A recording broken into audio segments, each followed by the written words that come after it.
All right. So, um, I would like to clarify one point about the Proteus that was raised last time. Yes. That was like, well, why don't we just create a big block of cement and then drop it on the Mer people civilizations? Yeah. Um, yeah, because there's a 1-to-1 correlation between the mass of the Proteus and the mass of the created whatever we want to create. So you'd have to get a lot of Proteus together to make a cement block the size needed, and then you'd have to find some way to get it there. So, um, Okay. That makes sense then. I'm fine with that yeah. as a I wouldn't want to anyway, but it was like this kind of is a cheaty solution. Uh, yeah. Hang on. Right, right. Yeah. Hang on one sec.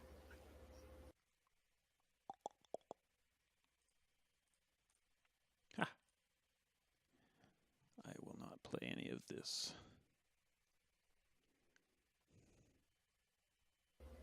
All right.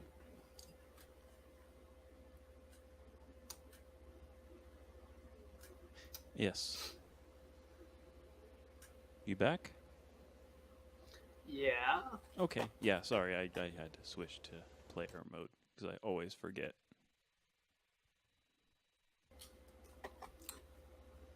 Oh, you were on the GM side of things. Yeah, I was. Ah, ah. All right. Um,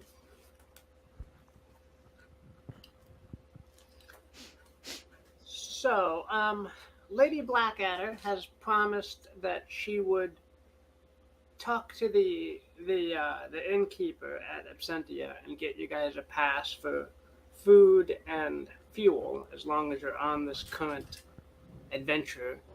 Um, Okay. so, what do you guys want to do from here? I need to remember what we were doing before. We got the mermaid in the bottle. And something else happened that I don't remember. Okay, you got the mer person in the bottle. You managed to save the bottle from sailing off into the sea.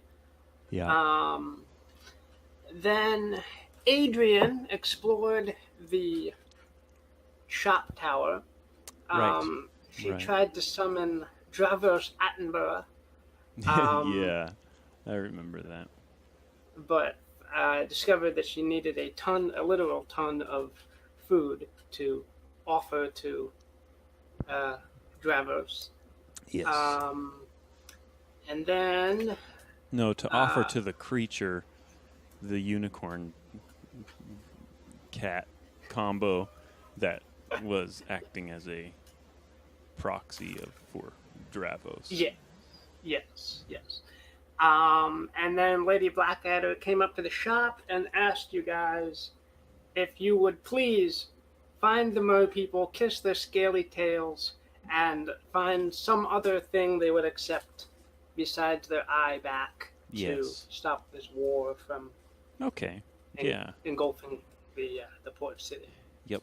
And I believe we probably have um, enough of a political relationship with Lady Blackadder to where we would probably just go do this, knowing that she has much influence and is all powerful as far as we're concerned. Um, yeah, you get the sense that her position is a little tenuous at the moment because if it was discovered she had the eye, everything would come kind of crashing down. Right. Um, but yeah, she has pretty high authority here to do Yep. whatever. So Well, I yeah, think yes that we will. So I will alert Boffin and all the gnomes to prepare the ship and get it ready to sail. aye. One of the a couple of the gnomes are munching on these dwarven sausages. Yeah, yeah.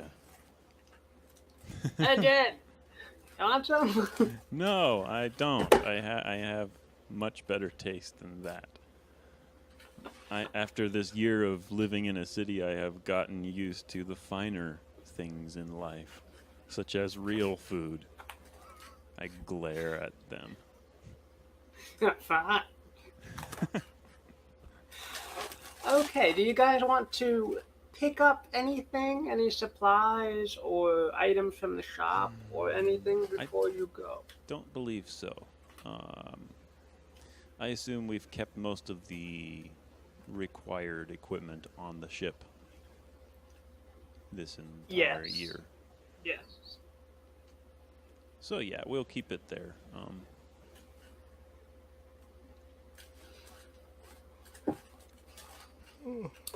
I think that sounds fine, and I will tell Boffin. So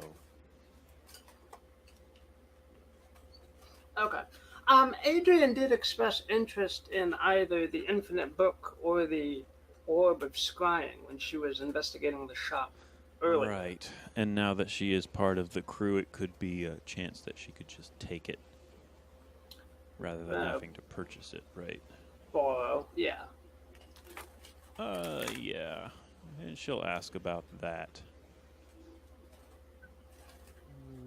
Which I would imagine just be a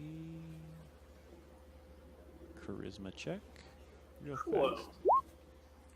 Yeah. Yeah, and Bertok is quite convinced that she'll be fine with it, and she'll let her take whatever she wants from the shop. Well, not whatever she wants, but like one or two things. All right. All right, cool. Yeah, what things from the shop do you want to take, Adrian? La la la la la.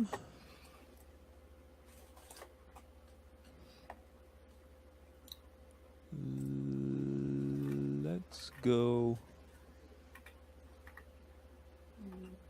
with that infinite book. Okay. Yep. I don't remember what exactly it does, but I'll take it anyway. Okay.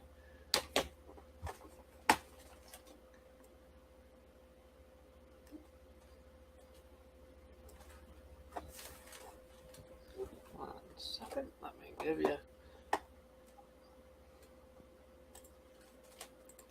Alrighty. Characters, Adrian.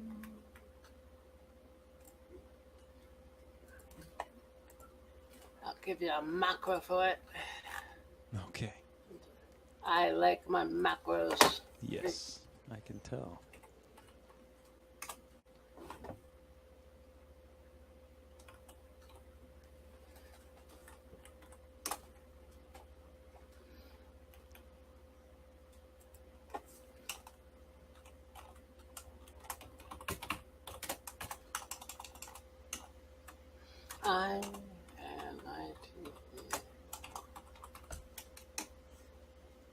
There we go. That should work for you. Boop. Oh. Adrian. Where is... I forgot. Okay, Adrian has the Infinite Book. Bertok, do you want to get anything? Or are you all set for your... I think Bertok is set.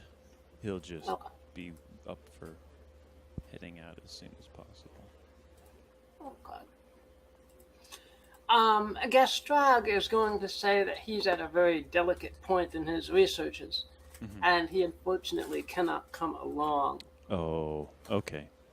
Sad to hear that, but it's understandable. Whatever you need to do, it's your life, I guess. Wow.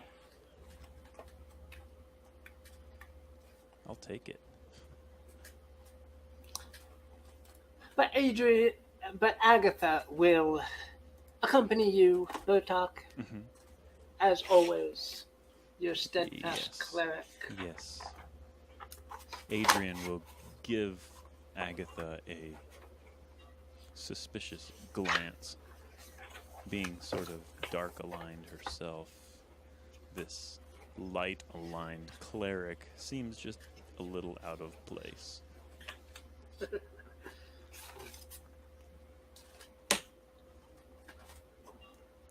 One thing I do want to do. Yes. Bertok thinks of an idea and heads back into town, stopping at a pet shop and getting a little orange canister of fish food. And he comes back and, getting a step ladder, climbs up to the neck of the bottle and drops a few flecks of fish food down in for the mermaid. The mermaid's hands come up and grab your neck, Bertok. Yeah. Squeezing. Constitution. Okay.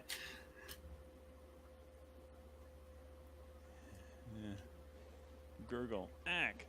Bash, bash, bash. Hitting myself as I try to swat the hands away.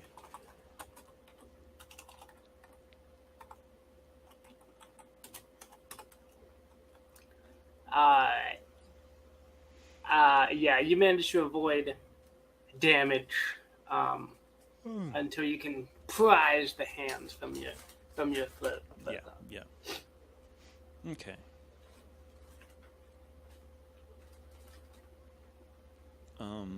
Yeah. Agatha will come over and wrap the side of the bottle and say, "Behave in there. Yeah.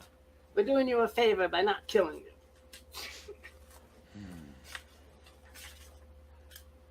Bertok will look glumly at the bottle and wonder if he ought not just drop a little pellet of arsenic down in there.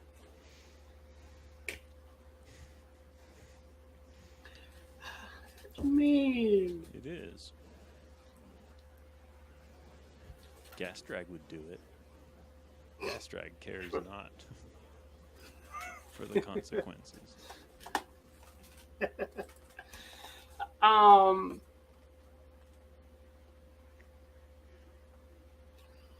Alright, so no other supplies you guys are gonna get. No, I don't think so. Okie dokie. Alright.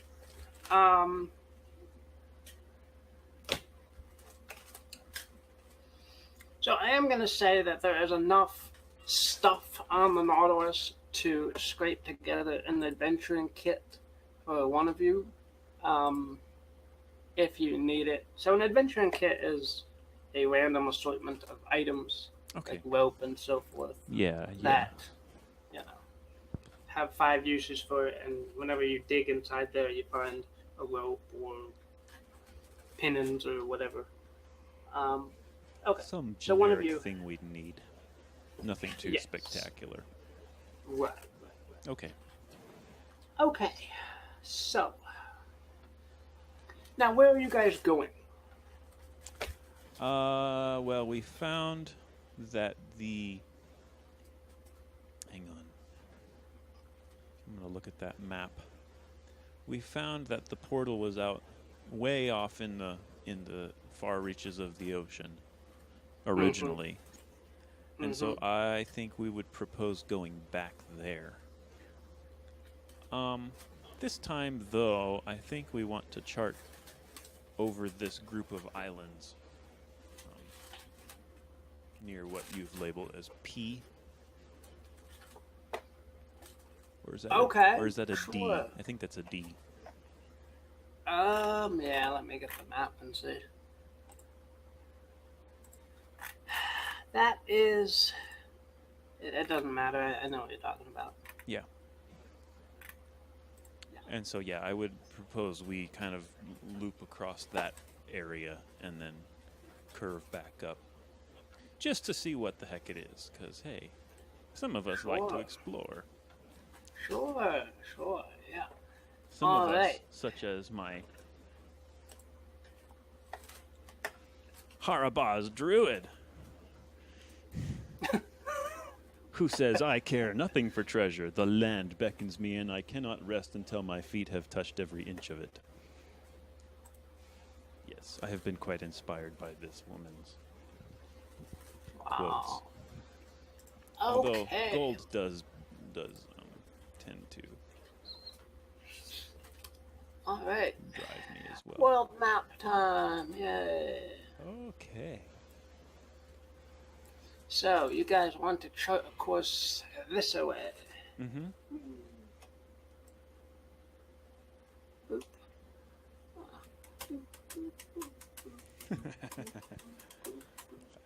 Faster. Into the darkness. Whee! Yeah, I can't see anything now, I yell as we float across the skies. Where is reveal? Alright. So.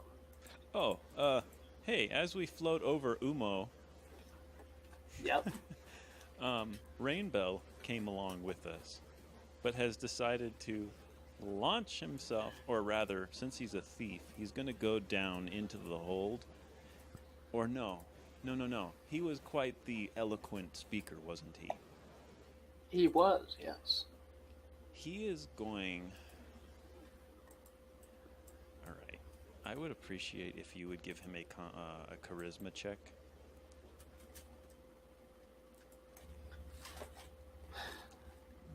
Because I have a kind of idea. Who against who? Him against Adrian. Okay. Adrian will respond with a wisdom check. Alright. By the way, where is Adrian on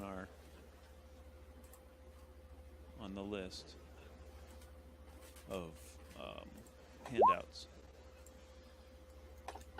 In the characters. I don't see her there. Oh, there. Sorry, okay. Okay, there's intelligence. No, wisdom. Give her a wisdom. Yep. Ah. Okay, so wow. The first 7 was Reanbell, and the wisdom was Adrian.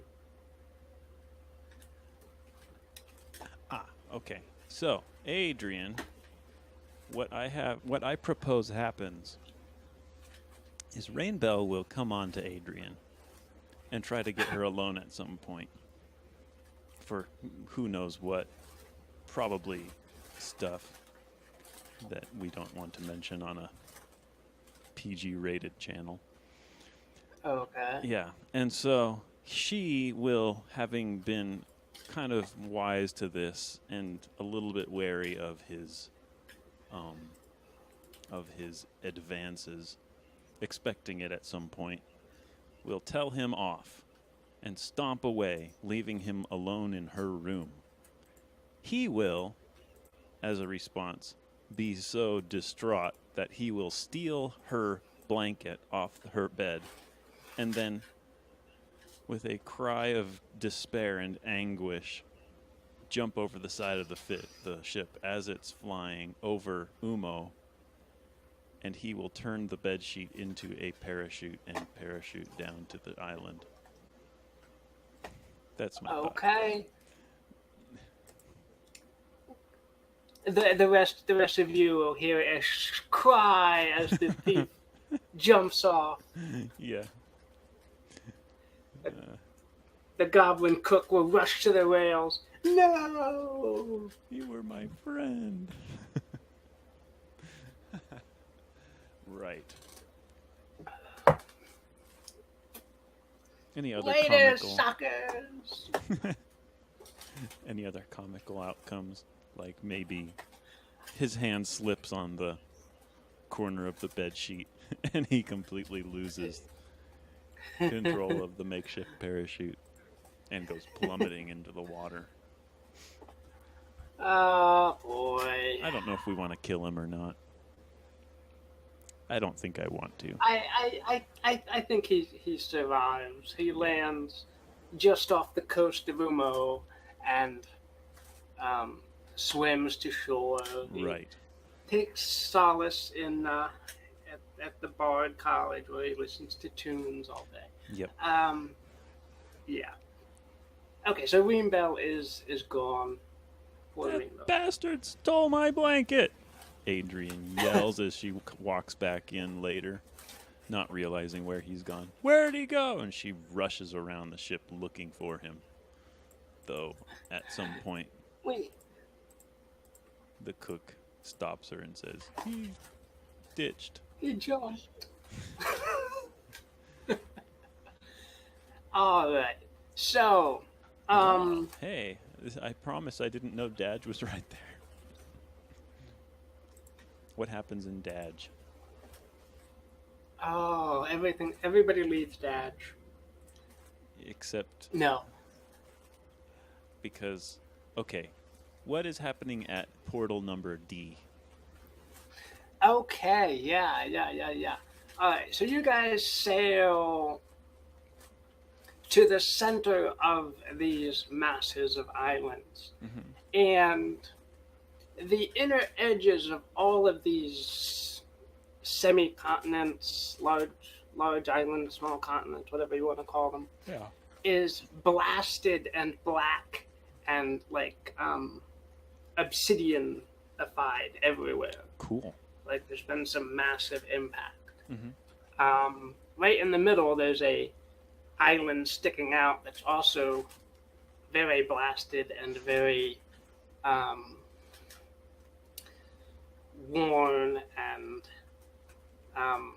ravaged. There's no plant life growing here at all. Okay.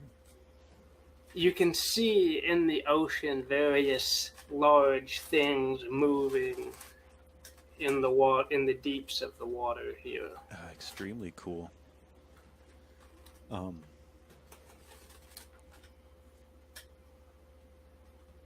Bertok, looking over the railing, will try to discern the realities of what those things actually are. Sure. Oops. Let me give you a token. There we go. Okay. Or I'll Good. just character sheet it. Yeah. Okay. So you get to ask 3 questions. And let me what's it? What are those? Okay, the Are downside. they dangerous? Can we... Would it be wise if we were to explore them closer? From what you would guess, the things moving in the water are probably various species of leviathans. Ooh. Okay. Are they dangerous? Yes. Yep. Is it? Would it be a good idea to go down there? Probably not. I still want to take the chance, or entertain the idea of taking the chance. And so, calling up the goblin cook, what's his name? I don't remember his name. Gripnog. Gripnog. I will ask him to get the largest side of steak that he has in the larder, and lashing a rope around this steak, which is basically a dead cow. With the help of all the gnomes, we will gradually lower this cow carcass over the side of the ship, assuming that we are remaining quite high above everything. Okay.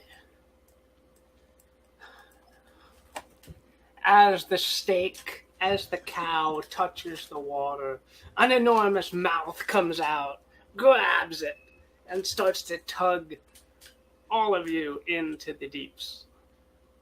All the gnomes scream. Adrian yells.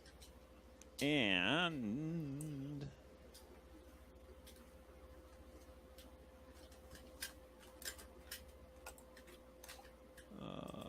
can't do anything. Huh? I put your token down, so if you want to do that, Oh, or something.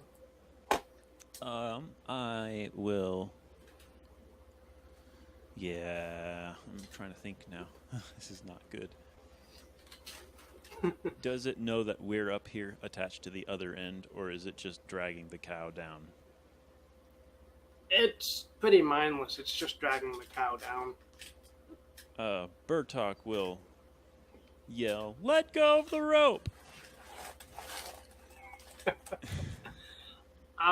Make a wisdom Sure. with fire danger Sure.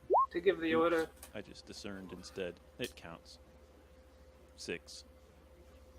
6 Oh, on boy. wisdom. Okay. You're gonna think about saying that a hair too late, and all of the gnomes in back of you, Bertok, are gonna be smushed to your back. All of you are smushed against the railing as this thing drags the line down further and further. What's holding them against me? Basically, did they tie the rope around their waists or something stupid like that? And they're just gripping it really tight. Wow, that's some good grip from a gnome. Okay, it's like, get off me, I yell, and I'll shove against the railing and try to wrestle myself free. Would you let go of the thing? Muffled in against my mouth, pressed against the side of the wood of the railing. And Make a strength defy danger to do anything at this point. Okay. All right. You feel the gnomes one by one start to let go. Although we are becoming dangerously close to the Leviathan as he just yark, yark, yark. Yeah, the ship is actually getting dragged down slowly towards the water.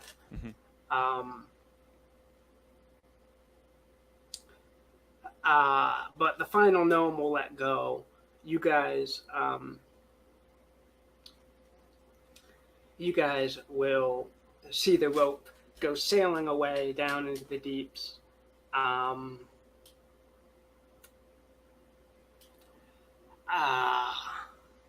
As you do that, though, you'll see like huge eyes poke out from in front of you as another Leviathan notices you guys hovering there.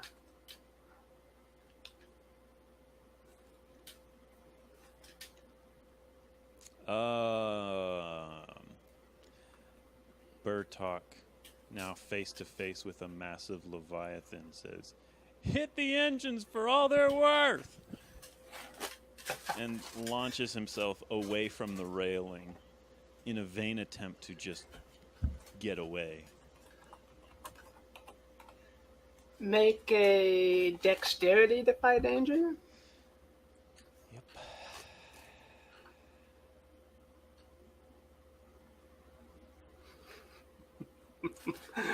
Okay.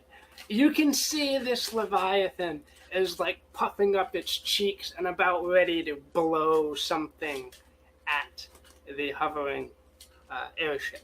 So you can either take it or you can grab a gnome and kind of shield yourself with the gnome.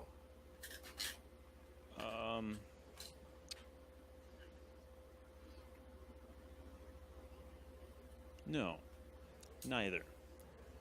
Okay. My thought being, since I now have a two-pronged strategy here, Adrian comes up from the holds of the ship and sees this Leviathan about to blast something into Bertok's face. No telling what that is.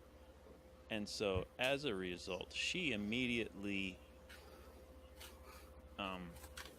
casts prestidigitation and tries to create some sort of like sparkly lure to distract the creature at that point.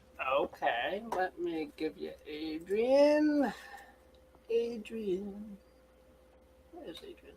There she is. Okay, there's Adrian. Go, Adrian!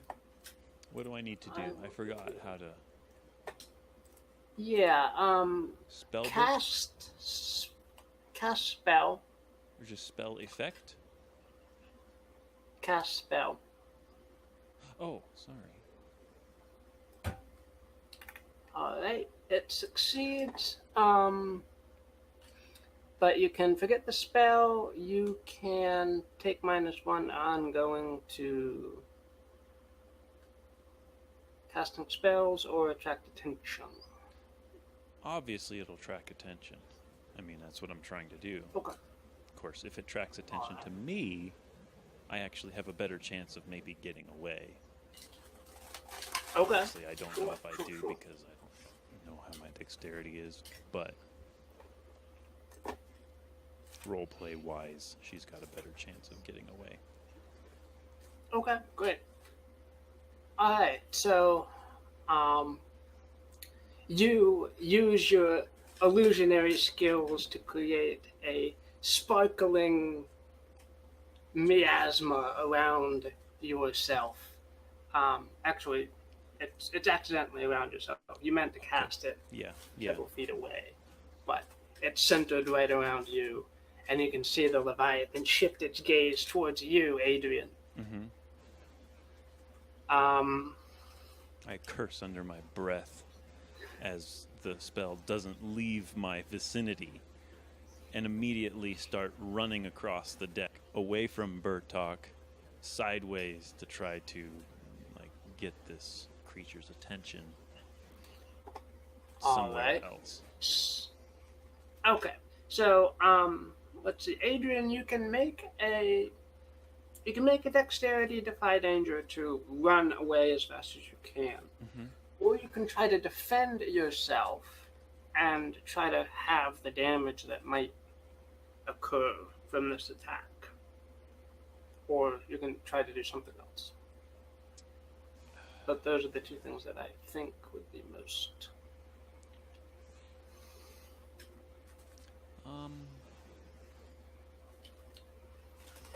I still want to dash. It just seems like the most Okay. reasonable thing. Yep. Sure. Wow. Okay, you managed to actually get around the corner before whatever this Leviathan is going to do happens. Just as you manage to get around the corner, a spray of acid hits that whole side of the deck. You are safe from the blast, and everyone on Bertok's side of the deck is also safe. I'm curious, what did it hit?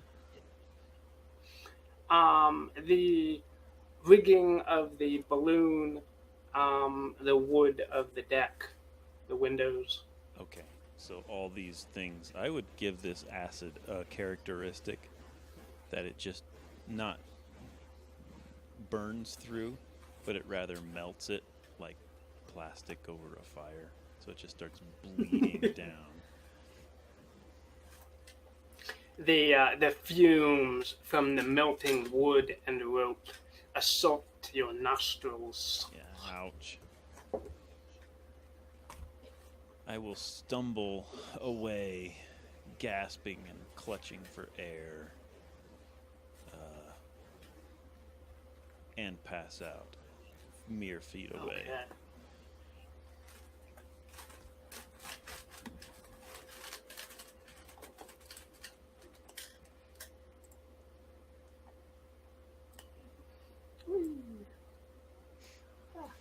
Agatha's so big. The airship will start to slowly maneuver away. Adrian, you will wake up to Agatha laying a healing hand upon you. Nice. Oh yeah, Agatha.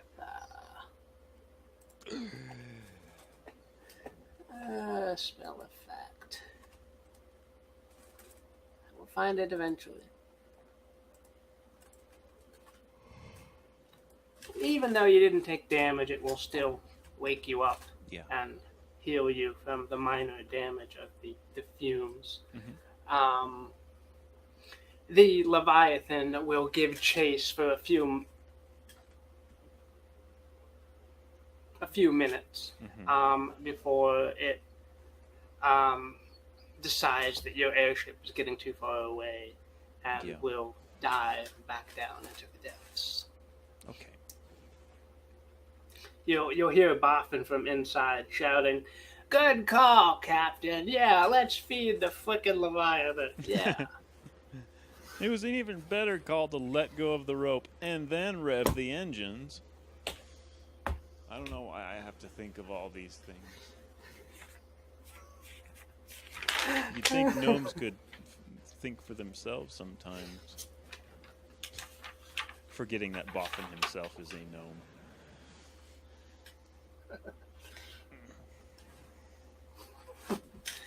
Okay, let's think about going home then. Are we over this central island at some point? Yes, you would have. Let's see. The encounter with the Leviathans would have been about here, I think. Okay. Yeah. Or actually the other side. Let's say there. Yeah. Go away, people. Okay. So the central island is even more blasted and wasted than the margins of the large islands, small continents. Yeah. It looks like there was once upon a time a city here, but it has, of course, been devastated by whatever this was. Yeah. I would like to scout out this island to see if there's a place to land and actually physically explore it, because it looks cool, and I wonder if there's anything down on it that could be harvested, used, collected, something like that. Okay, sure. Make a discern reality. Discern. Wow. Man, Bertok, you're doing good today. Mm-hmm. All right. Did Adrian get any experience, by the way? Yes. What did she get? Because I would like to. She's gotten 6 experience so far. Oh, so that's just what she has. And yes, she would have gotten 1 experience for failing the fume check. So she's at 7 now. What's that? Well, no, I'm not going to give her experience for the fume thing yet. That's afterward, so. Okay. But I'm just wondering if there was anything from last week that she would have gotten, or if that's already been yeah, she would have. Yeah, I've been keeping track of. Oh, have I been keeping track of Adrian? She should be at 6. Yes, she is. She is. Okay, good. Okay. Alright. Yeah. Okay. Okay, Bertok, as you drift over the island in the middle, you peer down closely and examine the remains of this city. What do you want to find out? Is there a place to land? Does it look like it's worth landing and looking around?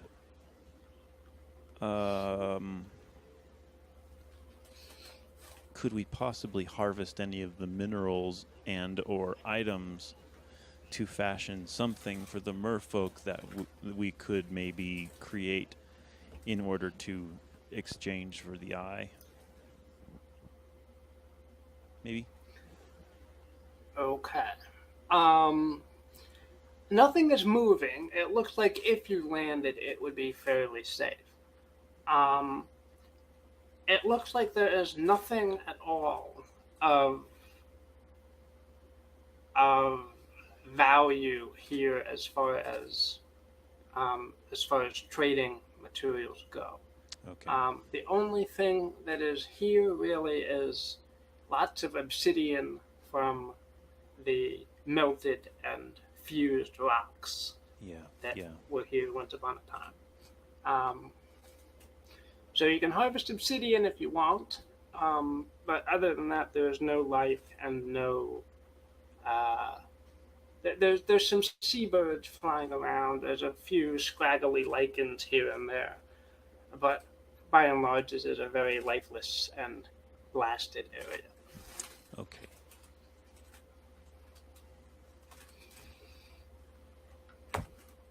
Hmm.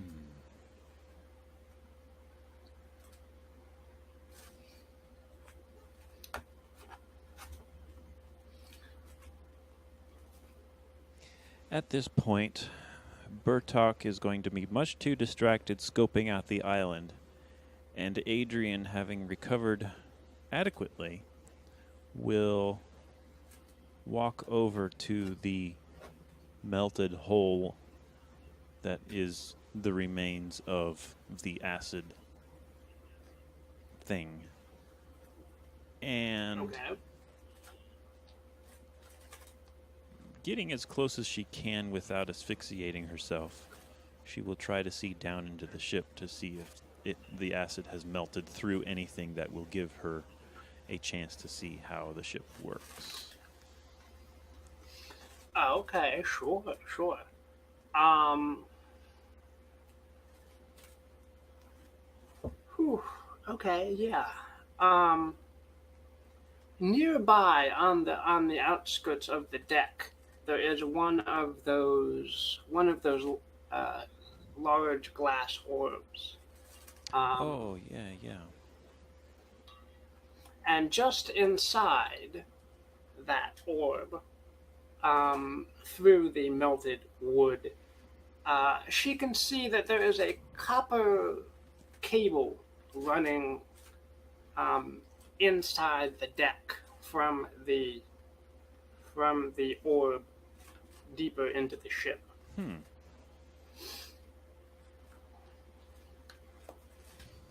Okay. Yeah, I don't think I want to touch it.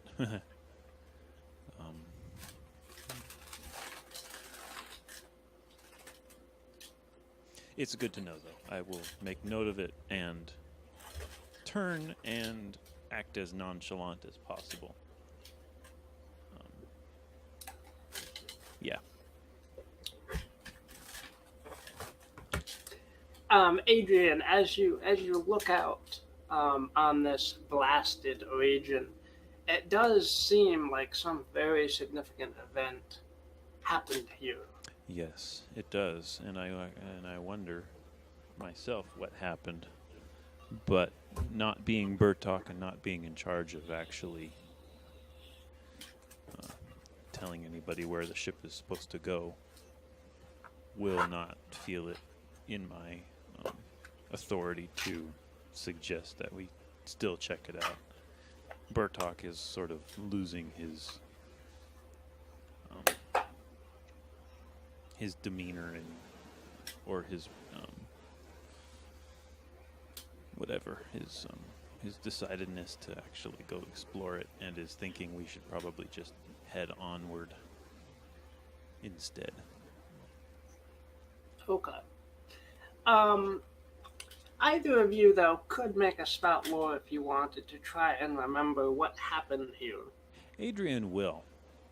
Adrian will. Because she's still interested. Yeah. What does she know? Wow. All right. She recalls that this whole continent used to be joined together at one point. Um, but 2,000 years ago, there was a massive cataclysm that blasted all of this area and split the continent into these various segments. I see. Cool. And that woke up the leviathans from the deep, and they have dwelled near here ever since. Yeah, yeah. Yeah. Cataclysm. A 2,000-year-old cataclysm that has still not recovered. I will pass this information along to Bertok. Will he be interested? I don't know. Yeah, he'll be interested. He'll realize that this is maybe interesting. We should maybe check it out. And we'll give the order to land somewhere in the middle of the island. Yeah, because his curiosity is piqued yet once more. Especially by this story that he's never heard, because he's just a little halfling and didn't hear anything about faraway adventures. Yeah. All right. And besides, he says, as he recalls Sargol's map, there is a portal here, according to the map. We should look at it. Agatha says, I have a bad feeling about this.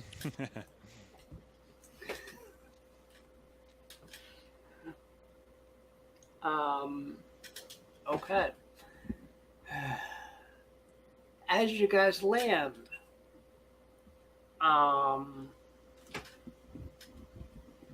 you scout around, and okay. Each of you have 5 rations from the ship, so you're not gonna starve while you're on this island. Okay. As you land though and start exploring, you will hear the clitter clatter of rocks shifting as if something is moving off in the distance.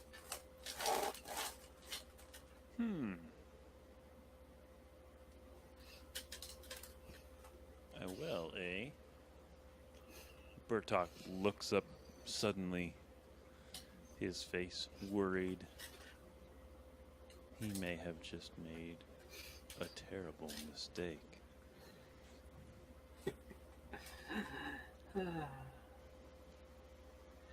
As you move, as the clattering sound get nearer and nearer, around one of the blasted buildings comes a crippled old man walking on crutches under his arms. Have you been here long? Bertok asks. Adrian yanks him back and whispers, this happened all 2,000 years ago, by the way. Bertok's like, oh, right. Who are you? And, what are you doing here? I'm old Graybeard. I've been exiled here for ages and ages now. That's weird. Exiled from where? From Vinown. They send a small boat every once in a while with food and supplies. It gets lonely here. A boat? You mean it actually survives the channel? Where all the creatures are swimming? Did I say a boat? I meant Yes. an airship. They send a small airship over this way. Are you sure you just didn't see our airship and get that idea? I ask, my suspicions growing about this guy.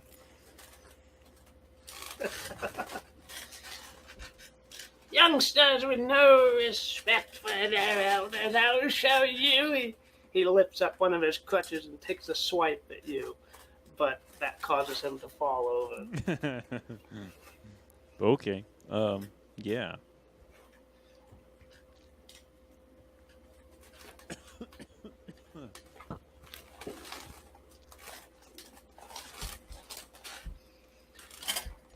I just sidestep him and easily dodge him and watch as he crashes.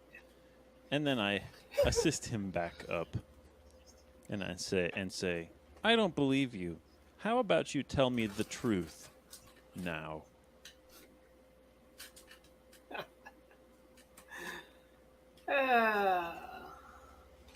I was a guardian here back when it was a populous city, and I was cursed with immortality to watch as it crumbled into nothing in a day.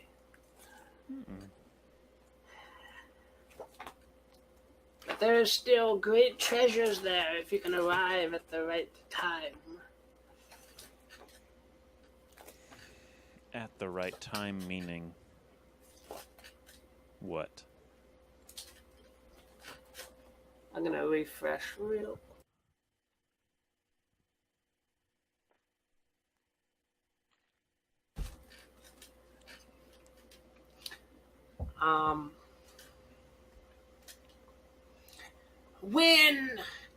When the dark planet Proteus is directly overhead, a dark portal will open, and you can pass through into another plane. How soon is that supposed to occur, I ask? It's within a day. We must hurry. Can I? Gas drag flies over in his flying black chariot and says, "You must do it." Then fades into a ghostly thing. It not actually being him, but it being an illusion.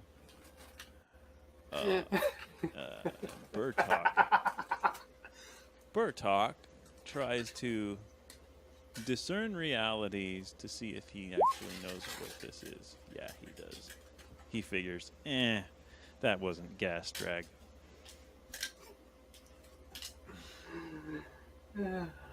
Gas drag wasn't as he appeared to be. He's back in Delgaer doing his own thing. What do you do, Adrian? Bertok? Adrian.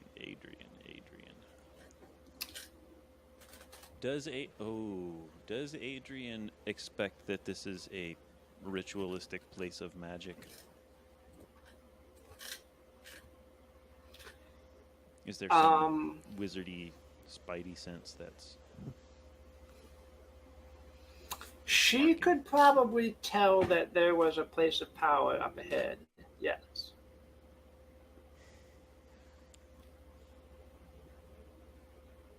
I kind of forgot how to do ritual spells in this manner, but I feel like if she were able to actually pull off some sort of ritual type spell,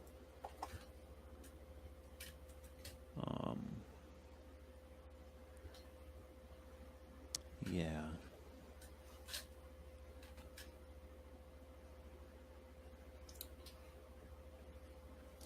Yeah, Adrian, actually, since you are a dark, evil sort of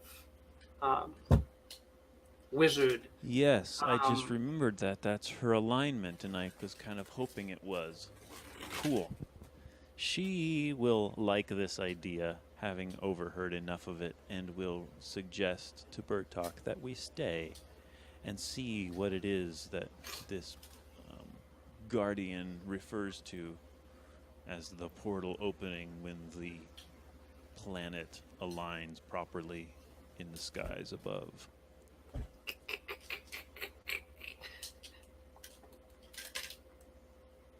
And Agatha will be vehemently against this idea. Yes. Yes. She will be clutching her medallion and saying that shouldn't we actually be getting on with the mer people resolution here?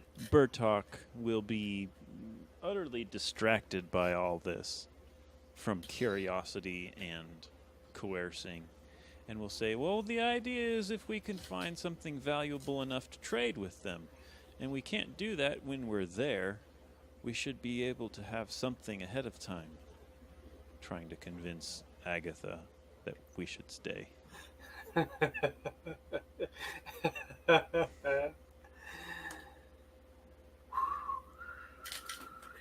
Okay. Agatha will give a groan, will clutch her medallion tightly, pray to her deity, and follow along with you guys, since she does want to preserve your guys' lives Right. as much as possible.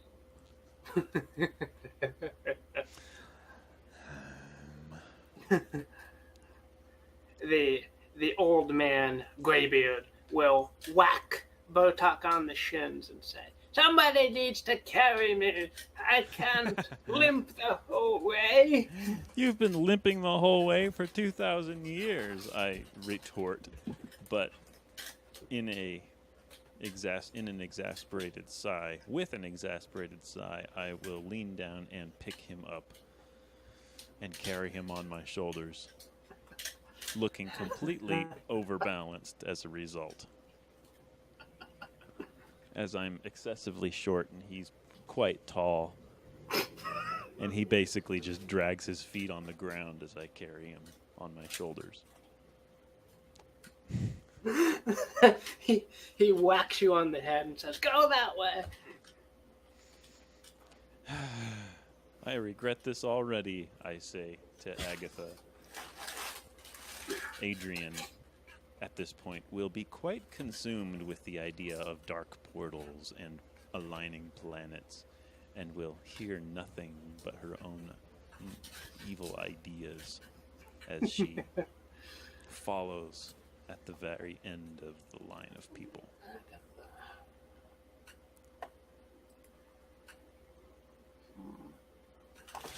What cleric spells does Agatha have?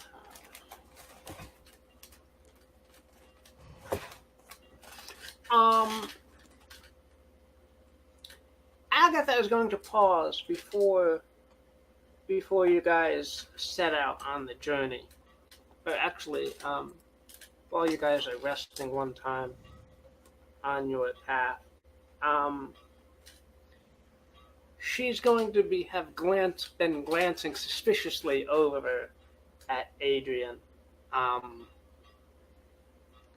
the whole time, and she will turn to Adrian and try to cast a spell. Okay. And she will try to cast Detect Alignment on Adrian. And Agatha's eyes will grow horrified as Adrian glows with a black aura. At this point, Adrian will cast Charm Person against Agatha, if I can. Yeah. I should actually uncheck prestidigitation since I used it. Oh, that's an actually interesting idea to track these. I've got these checkboxes. Like alarm. Yeah, there's checkboxes to show and hide the descriptions of the spell. But I'm thinking if I uncheck them, then that means I've used it. I don't know if that's the way it works, though. Or if that's the way it can work. Anyway, I'm going to try to charm Agatha. Okay. And tell her to calm down. Ma'am. Yep. No problem there. Calm down, Agatha. Her eyes will glaze over momentarily, and she will forget that she was suspicious of you, Adrian. Um, no, I won't do what I'm thinking. I'm thinking she could seduce Agatha and be like, be calm. Everything will be okay. Please. All right, let's say to get from where you guys are now to where Mr. Greybeard says the portal is. It is a perilous journey. Yes. So we have 3 people, and there are 3 roles. So, Bertok, do you want to be the trailblazer, the scout, or the quartermaster? I will The give ration guy. Bertok the scout position. Okay. And Adrian, I will give quartermaster. Okie dokie. You should be able to. Yep, you guys have a perilous journey trigger. Macro. Look out. Go for it. Bertok, look out.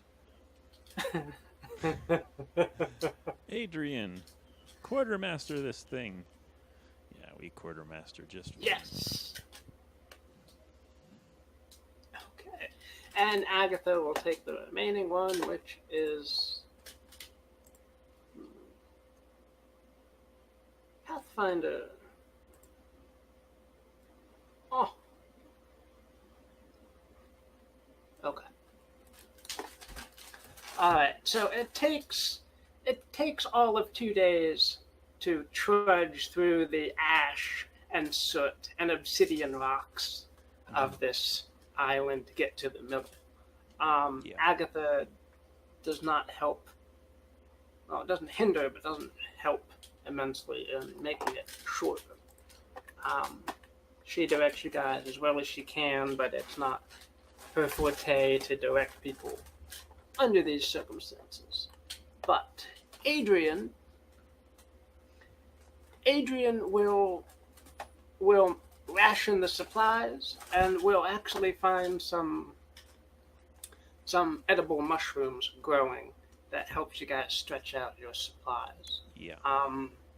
Even though you travel for 2 days, you guys only use up one ration. So you guys have 4 rations left. Yep. And Bertok. He's too distracted under the weight of the old man to really do anything in terms of keeping watch. Actually, if Adrian or Bertok could switch with Agatha, that would be even more realistic, since it took longer because I had to haul this guy around along with us. But no, he just is distracted under the constant barrage of staff hitting his helmet. Whap. Get going faster. Whap. All right. Stand up straight. Whack. My feet are dragging. The constant distractions of the old guy on your back, Bertok, means that you completely miss as a enormous chasm suddenly opens up beneath your stomping feet, and everyone starts to fall into the widening crevasse. Yeah, Adrian will throw up her halberd staff and try to wedge it over the chasm as we fall through, and possibly catch it as a crossbar. Hopefully it's small enough that that can happen. Okay, yeah, make a strength defy danger to. Actually, I would do put that. dexterity just to see if she can get it up there fast enough, but I can do strength if you would prefer. Dexterity is fine. Sure. Yeah. Nope, not fast enough.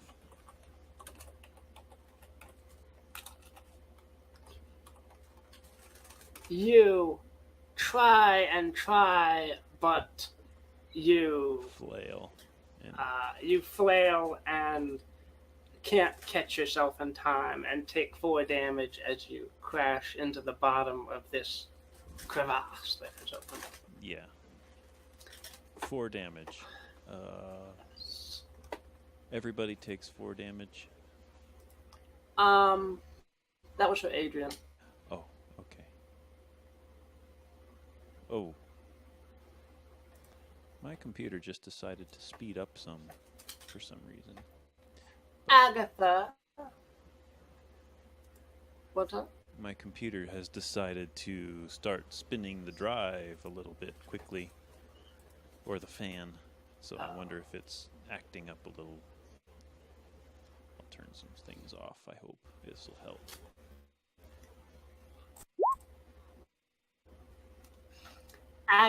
Agatha, as she starts to fall, will call upon her deity, and she will float down gracefully. Yeah. Oh, shoot. What do you do Hang on. as this crevasse opens up? My computer is still being sluggish, I'm sorry. And I don't know what's causing it, but it's kind of bad. It's that thing that was happening months ago.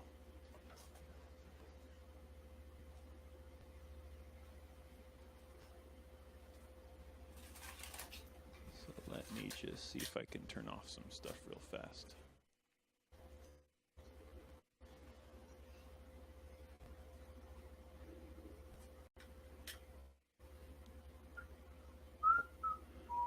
Can we pause here for a minute?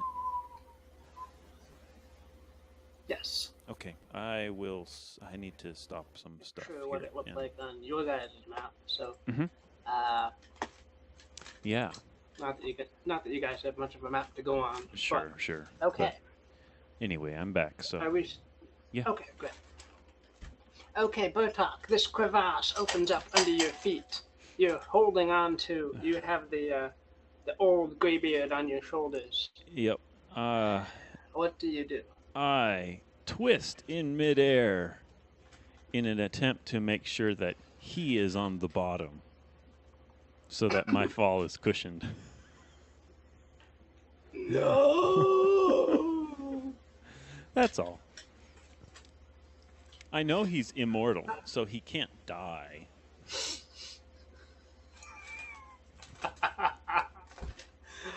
Oh, God. You're a horrible creature. Okay, you're going to take the lesser of whatever these D10s are. Cool. I can handle that. And he'll take the Okay. greater. -1.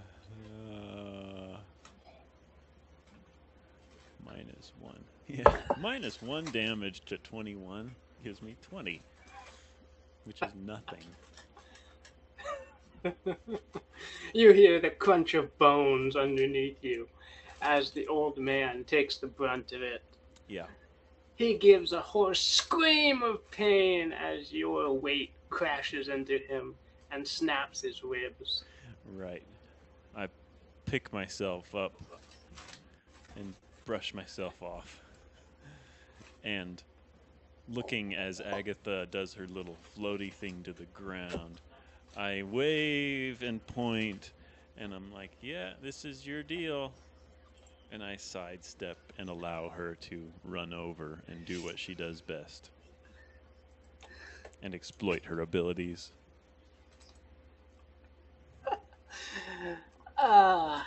She gives you a horrified look as she realized you squished the only guide in this. Shrug, and there was nothing I could do.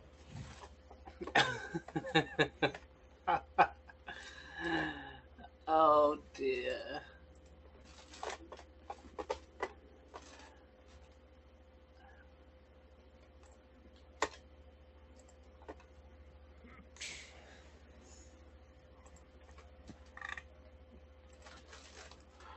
All right, Agatha heals him Yep.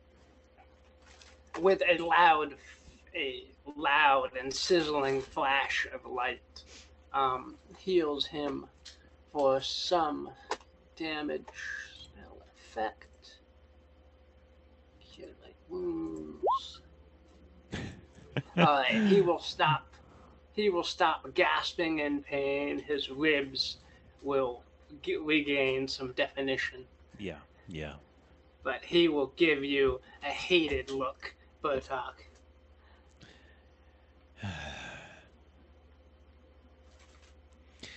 Meanwhile, does Adrian sense the magic of the island is any stronger down here? I'm curious.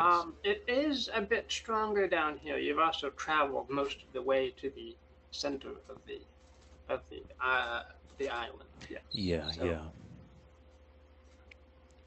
And Okay. it also seems like the time of the Greybeard mentioned is approaching, so the magical power is getting stronger Yeah. as well. Yep.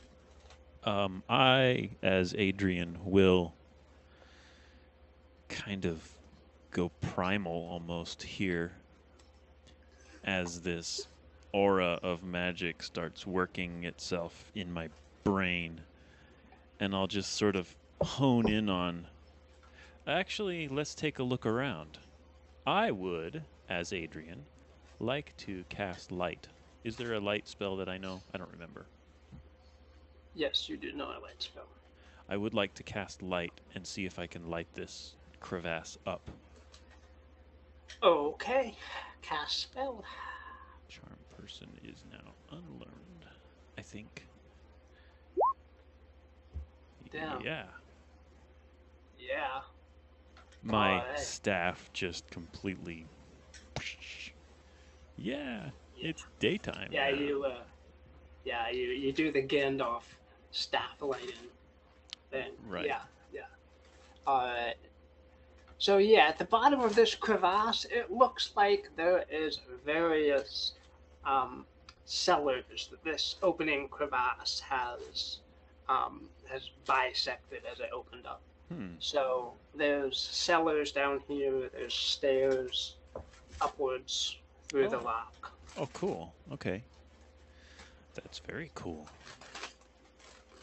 I will smile to myself and then swing my staff around and start to look for which of the tunnels maybe or the staircases leading away is the stronger and might lead to this place where the portal resides. Sure. Make a discern reality. That sounds like a discern reality. Yeah. All right. So, I guess what here is useful or valuable to me. Yes. Yes.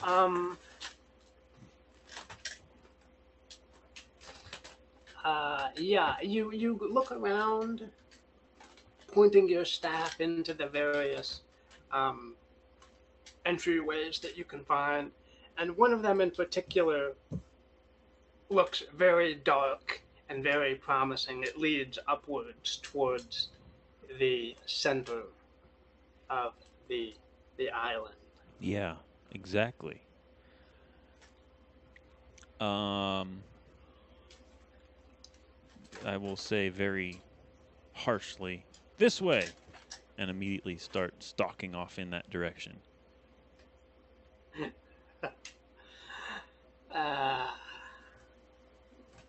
Agatha, seeing you as a friend now, will say to you, but come on, she's getting away. We have to go with her and help her. Is he fit to travel? Bertok asks, pointing to the old man.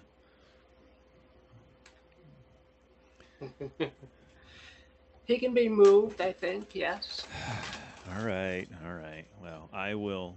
Bertok will fireman carry him. Don't touch me again, you halfling. I will club him in the head with my elbow, very lightly, and then pick him up and fireman carry him as I stumble after Adrian. Okay, the old man will go unconscious as you lightly knock him on the head.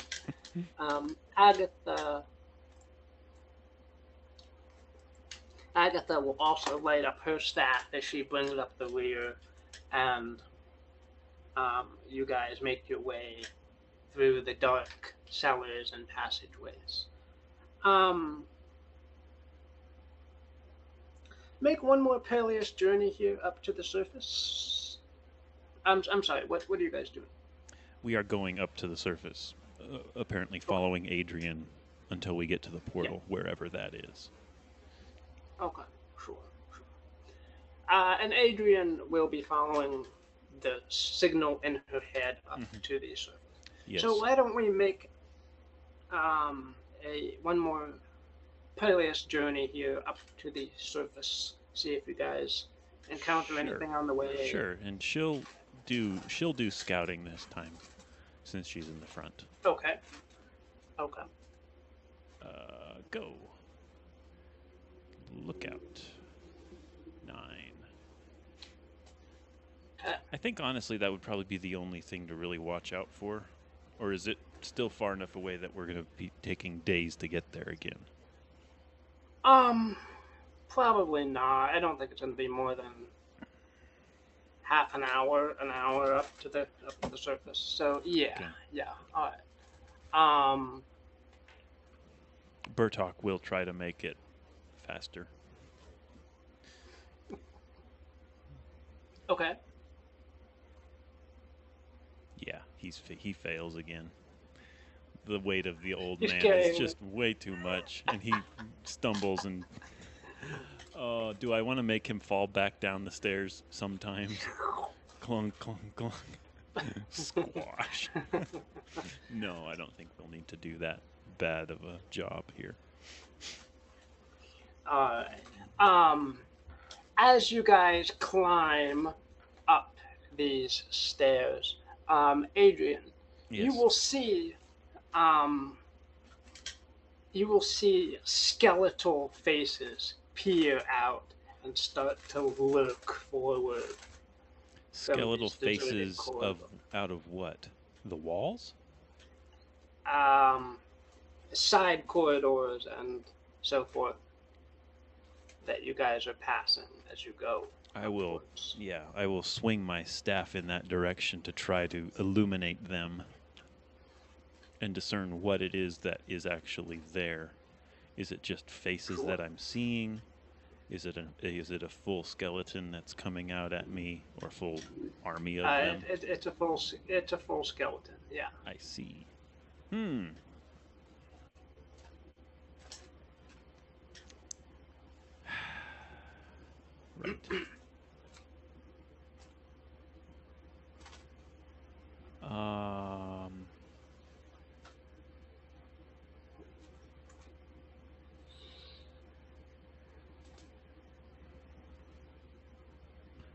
Over there, I whisper harshly, pointing down the corridor and shining my staff that way as, lurching out of the shadows, this skeleton clatters forward.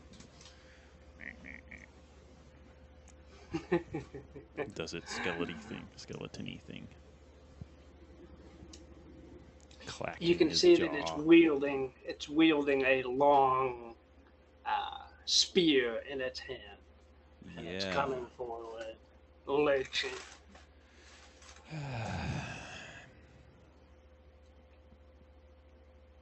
This is a side corridor, right? Yes. Okay.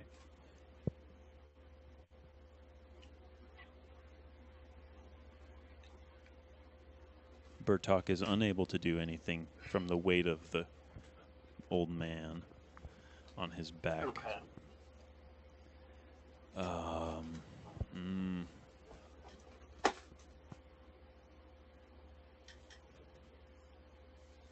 Summon egg.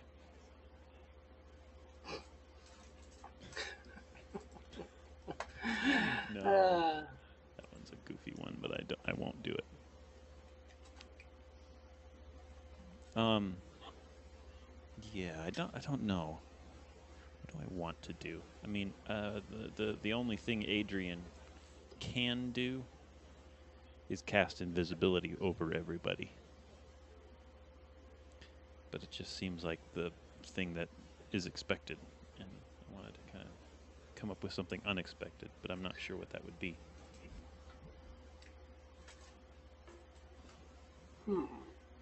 You are very near a place of power. You might be able to do a ritual that would True.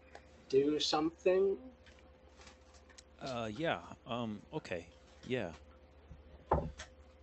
If I had magic missile, just do the magic missile thing. But no, actually, I want to do like force blast on this skeleton. Okay. Sort of like Qui-Gon Jinn collapsing the droids with his little. Yeah. Yeah. That's All my right. thought. Sure. What would that require from me? Just a cast spell? Let's. Ritual? Oh, I have ritual. Well, a ritual. Yeah. Have I been saturated enough with magical power that I could just do it?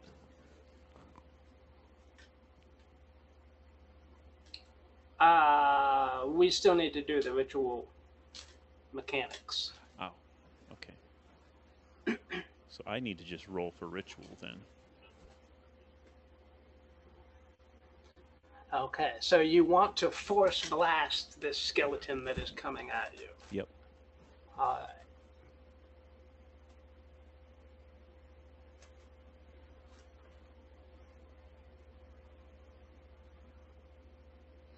Okay, so you can do this. This is a fairly simple ritual that you can do because you're here and you're saturated with this dark energy. And it's one of those But things that I've practiced at the Tower of Galangul and should be able to do just off the cuff, but never really put it into my spell book to learn as a do anywhere spell. Okay, so this is going to be the equivalent of a. This is going to be the equivalent of a fireball to the face of this skeleton. Mm-hmm. Okay. However, you and your allies will risk danger from the backlash of that energy. Okay. So you won't get quite the same amount of damage, but potentially some damage towards you guys. Mm-hmm. All right. I'm just going to do Just it. Yeah, okay. Let's just do it. Yeah.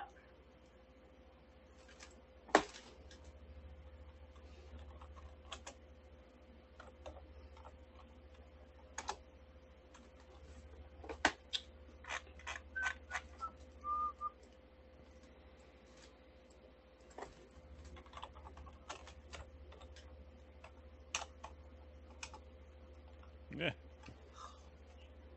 Man, that sucks. Alright.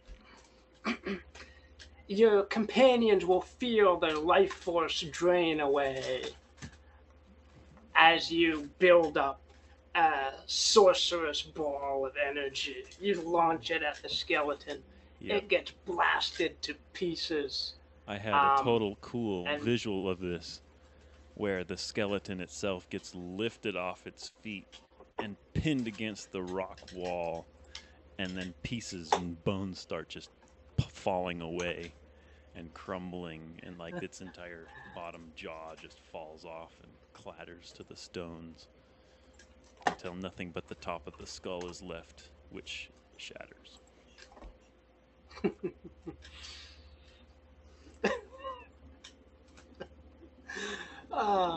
So your companions are damaged, but you are fine. Okay, how much are they damaged? Or did you already steal my... They are damaged. I did. Yeah. Okay, because I saw Bertok is now down to like half, and I'm like, I didn't do that. Okay. Adrian, unfazed by anything and feeling quite confident of herself, will stride down this corridor and fish the spear out of the pile of bone. Okay. Sure, this spear is constructed from decayed wood, Yeah. and at the tip of it there is a bone fragment that Mhm. is sharpened to a sharp spear point. Cool. I like it.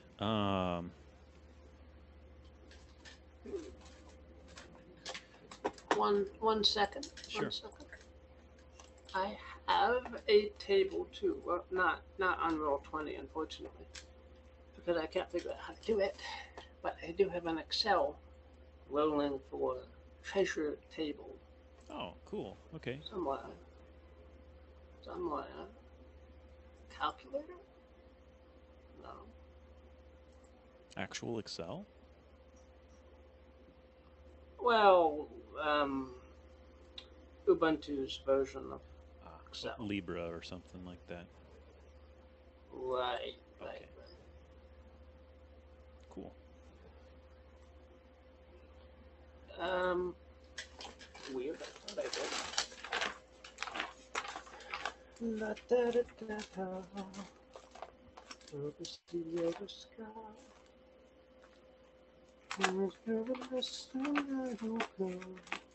Turn at last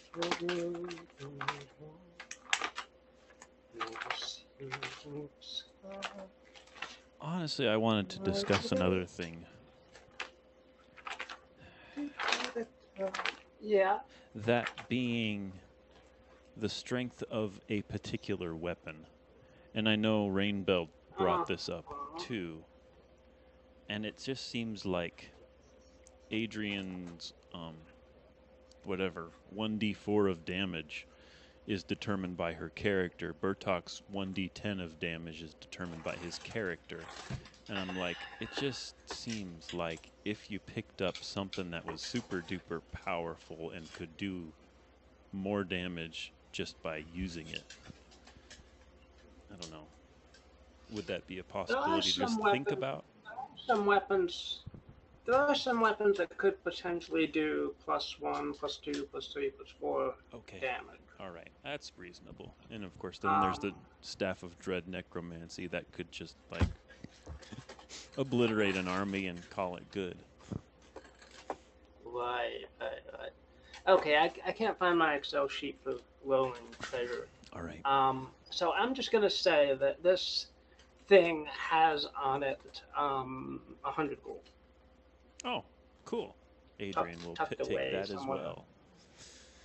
Yeah, we're gonna take that.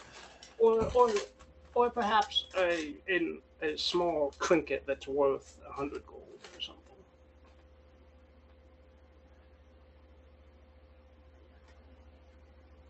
Okay.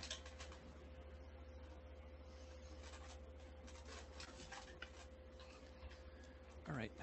And 0 weight, do you think? Yeah, 0 weight. Cool. Thanks.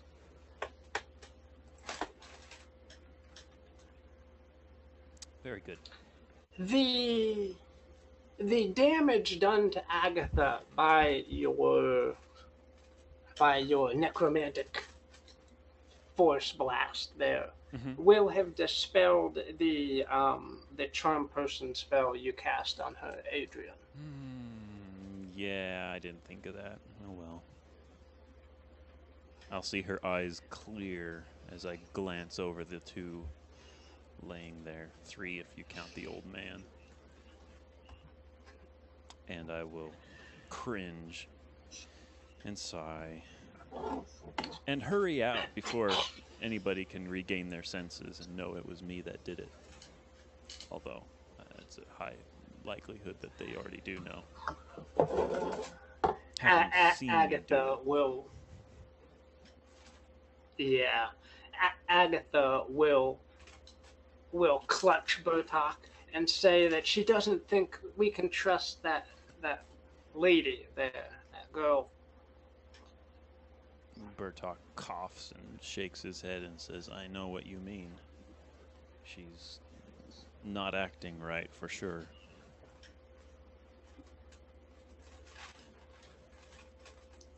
Agatha's like, well, she's never acted right. It's just that here we can tell. Bertok will glare and say, well, she comes from Lady Blackadder. She has to be trustworthy enough to where we can actually trust her. You don't know that. You don't never actually. It goes on.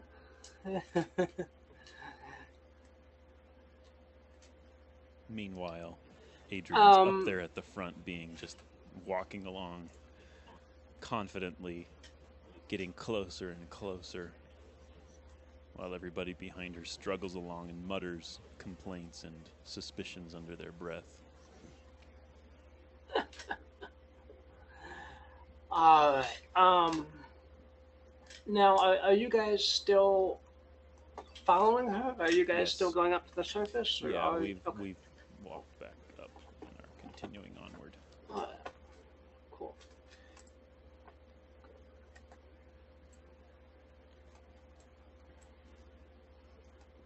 And I don't quite have the map done, but we can use it. You guys emerge from the ruins. I hate Zoom. Yeah.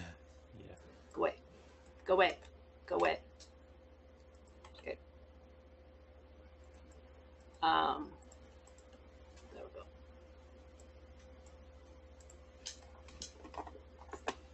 You guys. Oh, God. Damn it. Oop.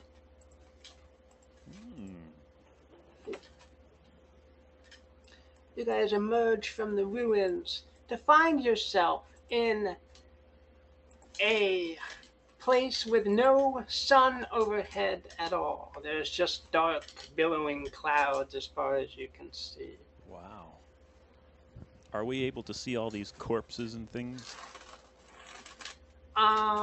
Yeah, sorry, not yet, but there's like houses and stuff around you. Oh, okay.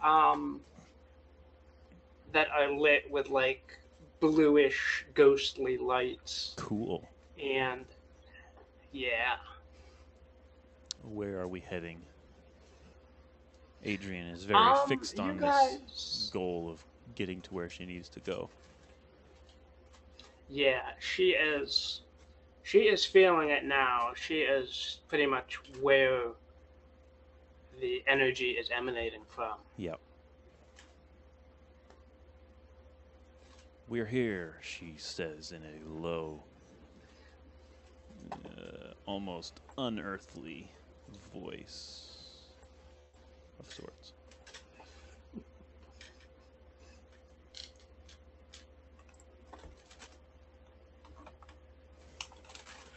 Agatha will tremble and try to mutter a prayer to her deity, but it will not be answered. Her glowing staff will slowly fade into nothing. Mm-hmm. She's left staffless? Or it will glow momentarily and then darken? Yeah. Okay. Yeah, the staff is no longer glowing for Agatha. Yep.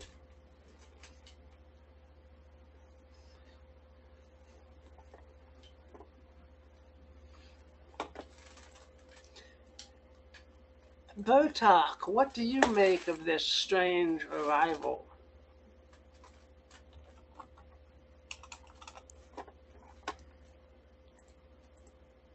Bertok doesn't know a thing. Bertok is straining under the weight of an old man. What does the old man do when we arrive here? Leap to his feet and be like, "Ha! We're here! Let me down." The old man will. The old man will clamber down from Bertok's back and stand up on his skinny legs. And my eyes get big and I glare at him. Yeah.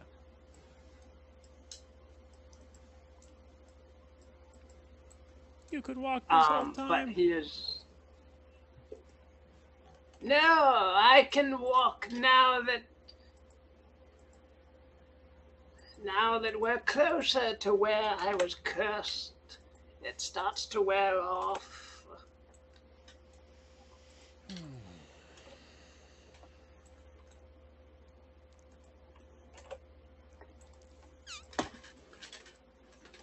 Dark winds will push the clouds along, and a dark moon will appear in a break in the cloud before they cover it again. Cool. I'm gonna do a constitution check. Yeah, I think I'm okay. Bertok's just fine. He can handle this. Okay. He will. Adrian's staff is still glowing, right?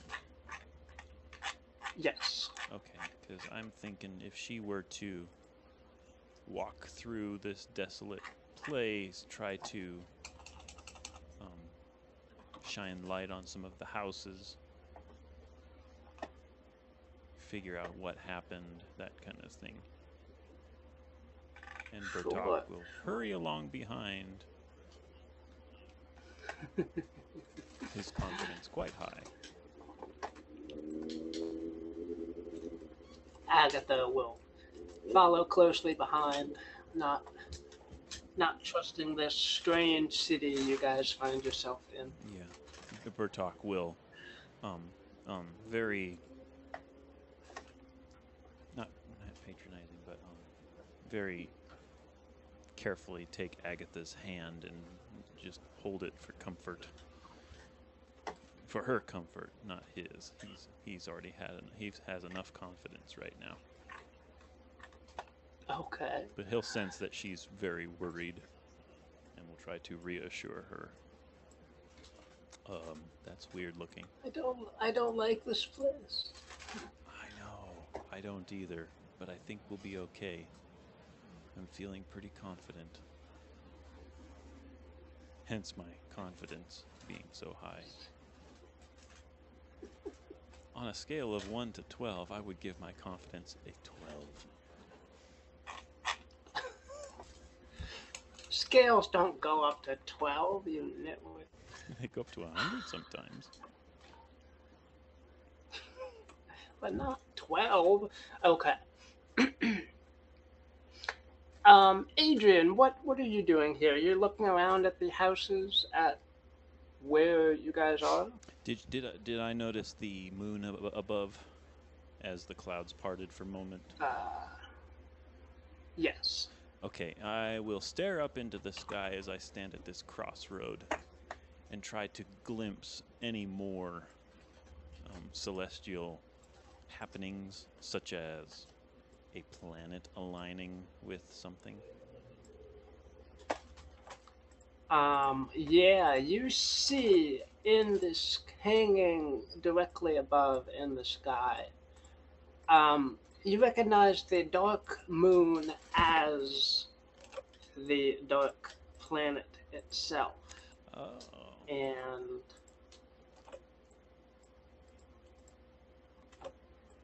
I will point. There's houses all along here. I'm not gonna.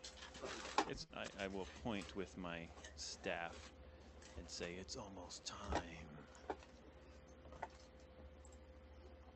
Giving a little chuckle under my breath.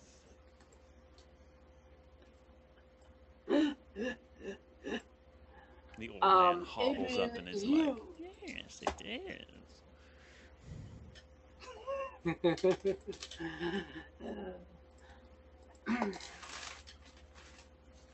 It is already time. Okay.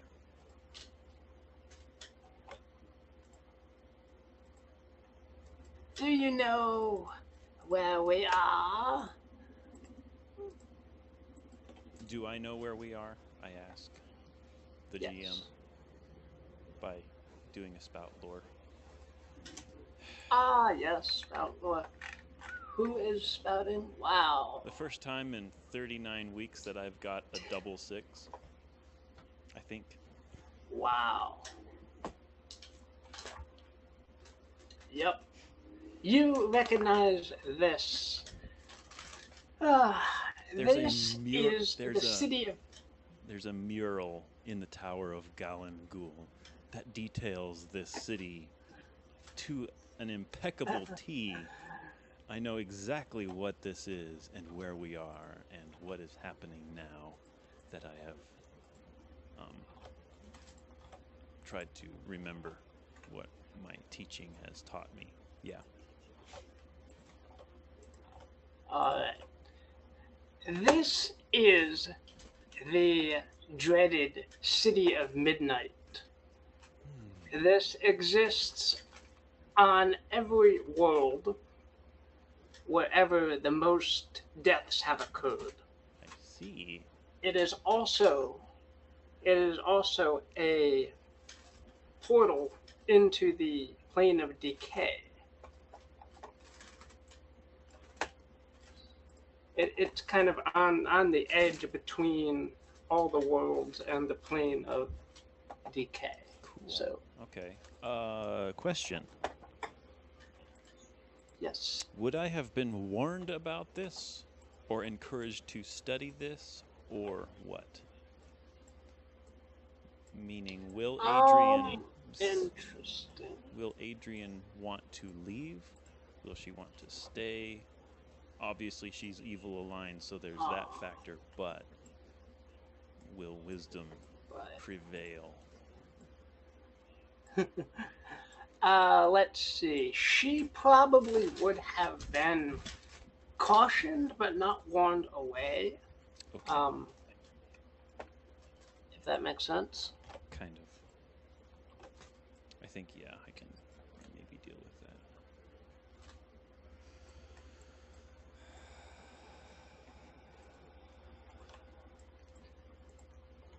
Actually, let me make a roll for Agatha to see if she has heard anything about this place, too. Yeah. QRS.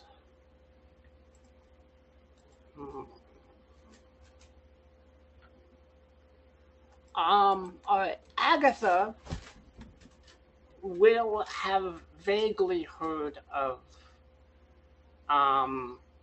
the City of Midnight and know that there is some way to get back to their normal world, but not exactly how.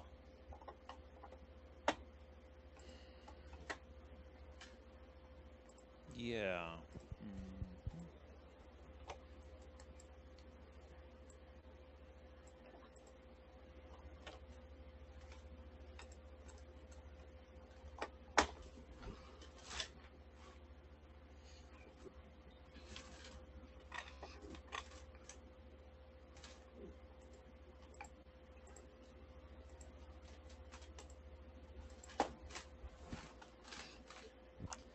I need to do a wisdom check on Adrian.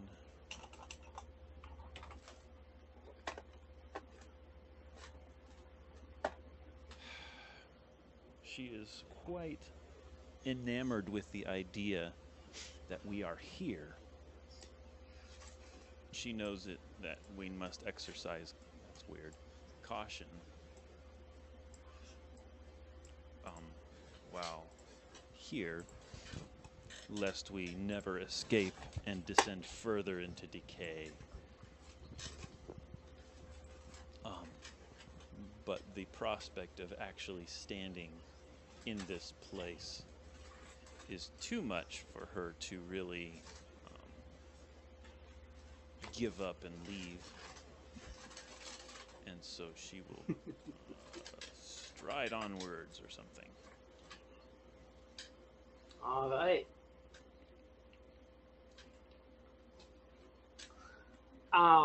She will, let's see, exploring further down the road, she will find a magic shop owned by a skeleton who is setting out his scrolls and his magic rings. Oh, cool. Does he look benign enough that he won't just attack me like the other one? Yeah, he's got some weight on his ribs. Uh, yeah, he's. I will approach him and say, "What do you have to offer?"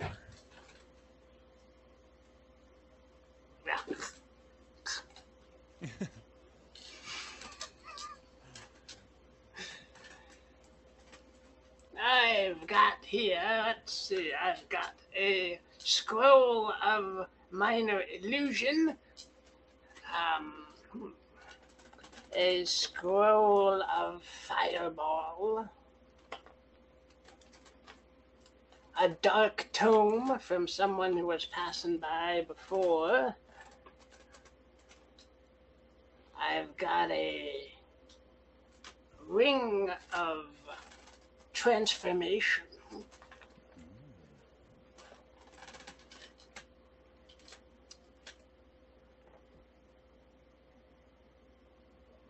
Minor illusions are of no consequence to me. These I can handle without scrolls. This one of transformation, how much would you ask for it?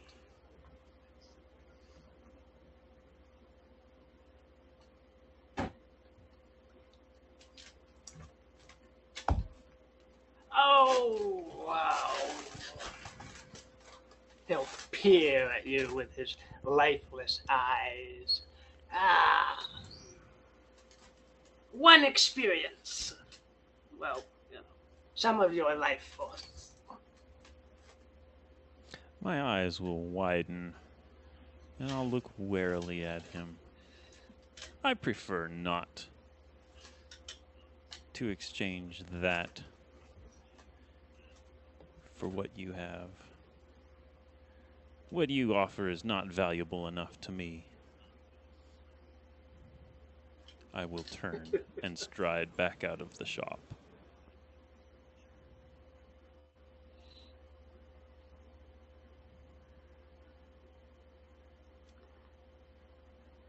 Several other shop skeletons will have opened up their shops. The bluish glow of their lanterns will illuminate the street a bit more. Um, from the street heading to the north, a fish in a bubble will be moving slowly down the street. Yeah. What layer is that guy? Is he on the map layer? Oh, he's on the map layer. You can fix this. Token layer. There we go. Blub blub blub blub blub blub blub blub blub. I notice this and watch it as it crosses through the crossroads here. He will give you a startled look and dart over this way and hide among the houses. Yeah. I will rejoin my comrades and warn them that care and caution must be exercised. And then I will glance over and notice the old man has turned into a little vampire thingy and give him a scowl. The old man does seem like he's gaining more vitality as he stays here longer and longer.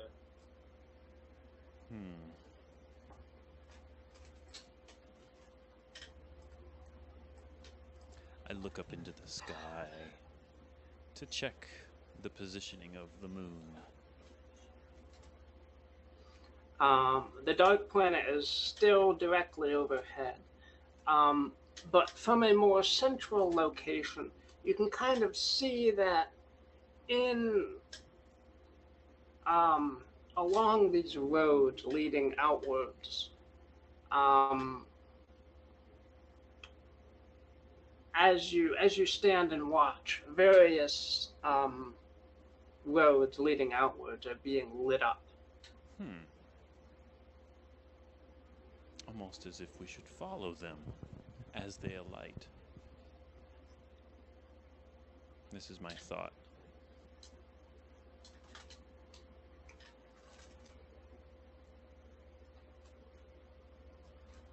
Whose thought was that? Adrian's. Okay. Let me put a glue down. Whee.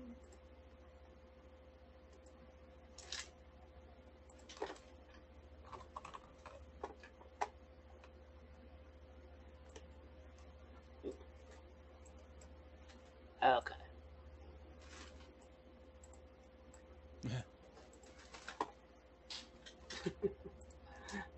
It's not really reddish, but it's a brighter glow towards that direction. Okay.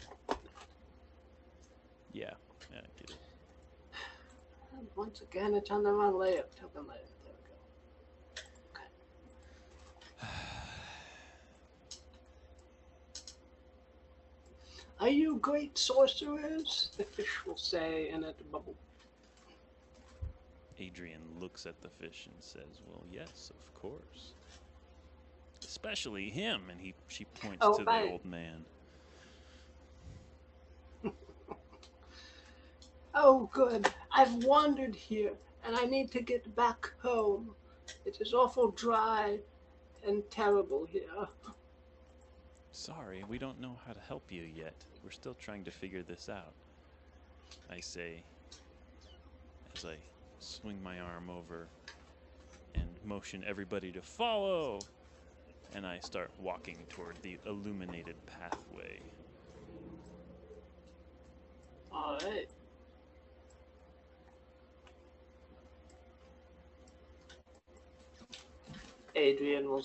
Agatha and Bertok will stick close to you, Adrian, since you seem to know something about what's happening here. Yeah. The fish guy will follow you, but the old man will stay by the well and rest and drink from its depths. Right. You guys are following the road with the light? Yes, we are. Okay. All right. You you eventually, following this road away, the dark sky gets lighter and lighter as you eventually emerge into a world very similar to your own, except the sky is yellow and the sun is red overhead. Cool. Yeah. Adrian wants to know what's going on, and will thus spout lore to see if this was anything that she had learned while in the tower. Man, she is awesome at spouting lore. Yes. All right. So, she will know, she will deduce that the city of Midnight presumably only goes to one particular world at a time. And that the glow is signaling which particular road to go down in order to reach whatever world it's connected to at the present I see. moment. Okay. Would I have learned about this particular world? Let's see. It is a mystery to you what world this is. Okay. I relay this information to my traveling companions and say, what?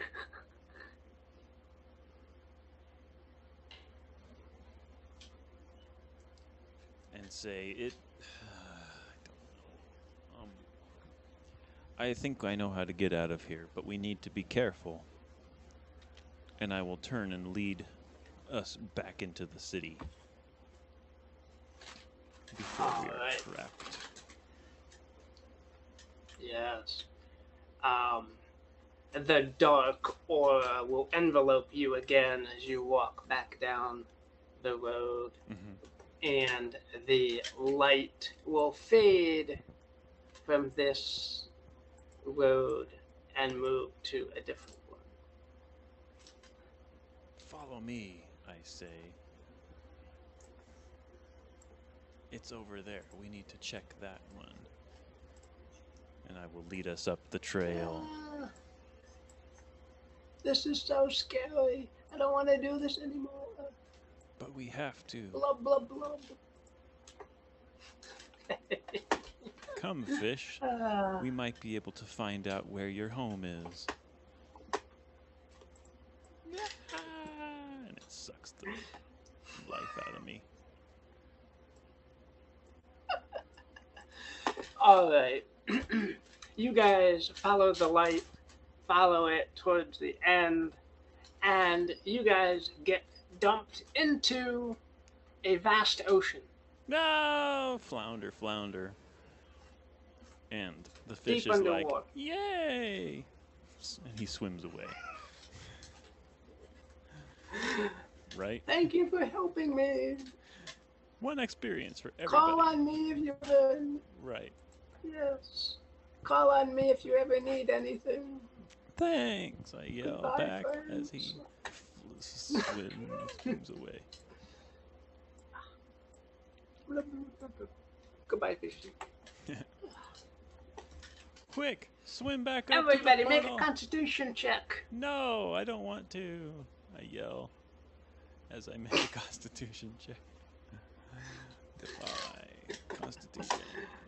There's my second 6-6 of my entire life. Well, we're doing a lot of rolls this game. It's fun. Yay, everybody. Holy shit. Constitutions out. Ha. Agatha dies.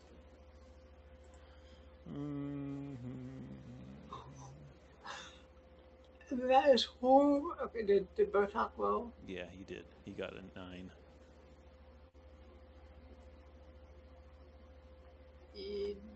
Oh, there it is. Okay. Okay. Agatha is caught unawares by this and chokes on the water and gasps for breath and hangs there suspended and not breathing. No! Bertok yells as he paddles toward Agatha, grabbing her by her robes and swimming with her toward where he thought the portal was. Adrian is like, I can breathe underwater. And Well, you managed to hold your breath well enough to not be caught by surprise. she knew to hold her breath. Every time you go through a portal, you're supposed to hold your breath, just in case. This is what they teach you in Gallon Ghoul 101.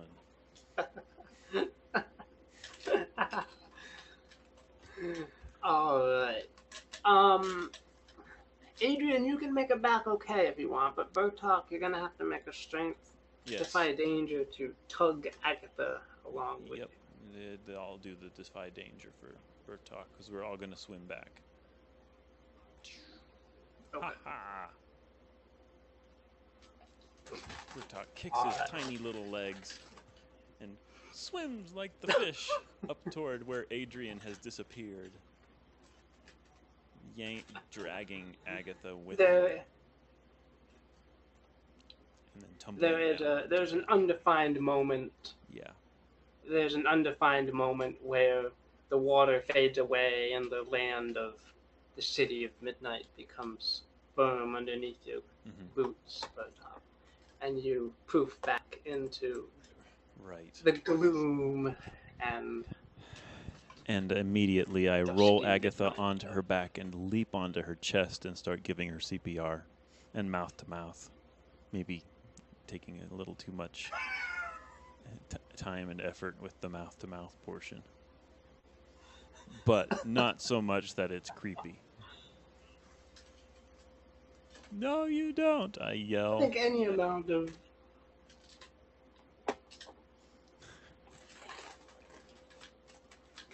Agatha, after several moments of this, will give a cough and come to weakly. She will be weakened and shaky from the experience of having walked into that. But she will thank you, Bertok, for saving her and being her knight in shining armor once again. Yeah.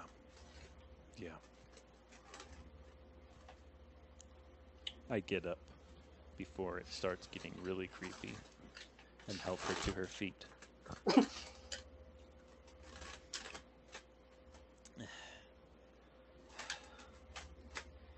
Agatha will scowl. Yeah. It's her fault, she says. She's leading us into all these perilous places. Bertok is like, I know, but there's no other way out. We have to trust her. I don't trust her one bit, Agatha yells. Adrian overhears this and rolls her eyes. No one trusts a wizard, she mutters under her breath as she strides past, stomping down the trail and yelling, Are you guys coming? She muscles past little vampire old man and rushes up the trail toward where the light is now glowing.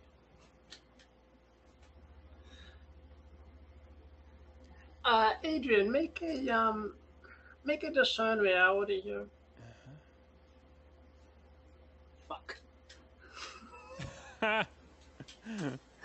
Never mind. Nothing happens. Adrian strides toward the light. Nothing happens. Takes a deep breath, holds it, and plunges in, not waiting for anybody else. Everybody else is just sitting back and watching.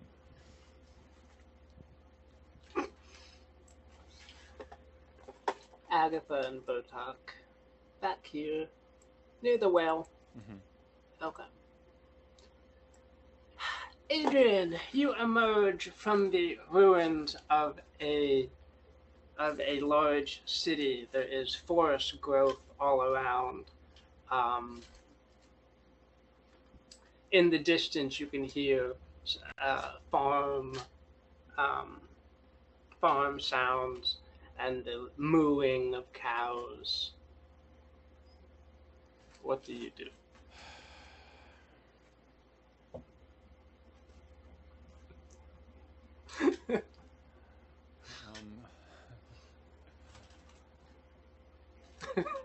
I want to spout lore. Yeah, I don't know anything. This doesn't tell me anything really. I had an idea that I would have some bit of nostalgia as I recognized the place or something like that. Or it reminds me of one of my childhood places and I want to stay. Or maybe if I knew how to detect if this was our world. I don't know. Because my thought is, if it isn't our world, and we like it enough, can we just go with it anyway? As like a game changer, like, oh, we're playing a different game now, forever. We're now in the world of...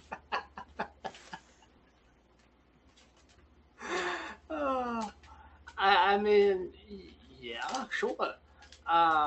Except potentially. Now the Dark One is like, Bertok, you have abandoned your own universe. Come back.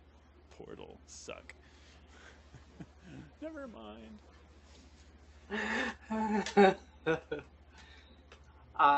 Adrian, you do notice, this is not a discern reality, but I'm going to treat it like this.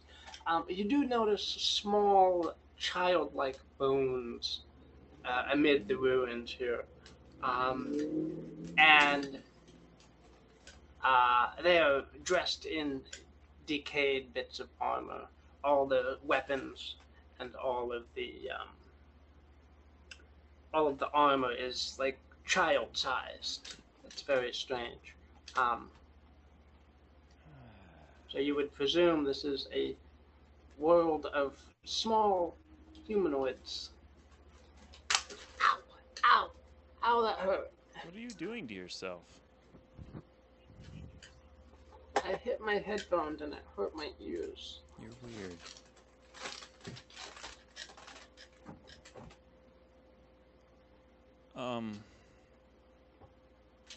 Yeah. I will walk back into the portal and yell across the landscape of the land of midnight, or whatever it's called, and say, I found one that's very close. Maybe you guys should come take a look?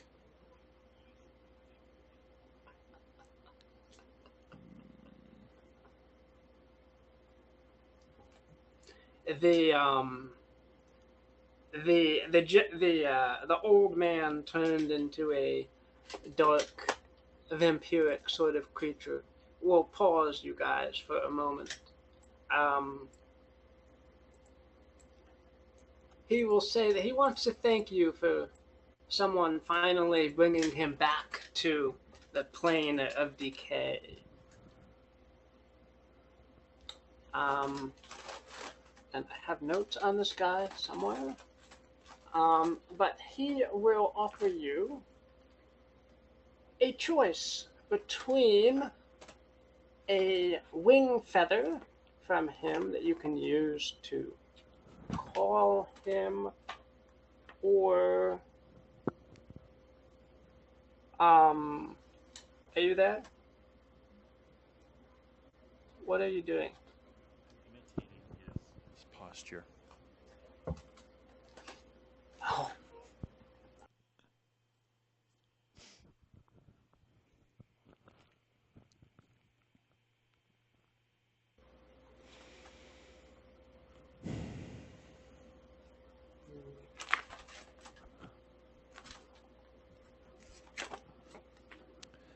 What's he offering us? Sorry, I just completely got distracted with my own stupidity. Yeah. Okay.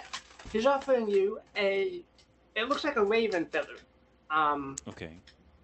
But you can use it to call him at a future date, Okay. or you can duel between the two of you for his entertainment, and he will award the winner something spectacular.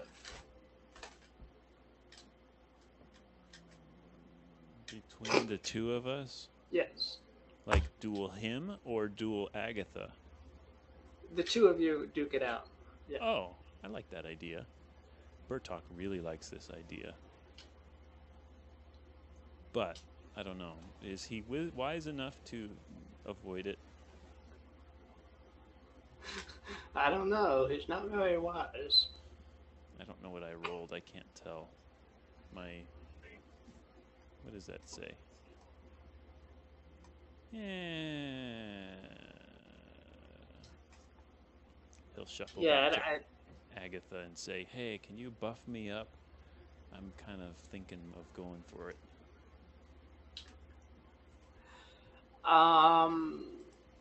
Agatha will make a wisdom defy danger of her own.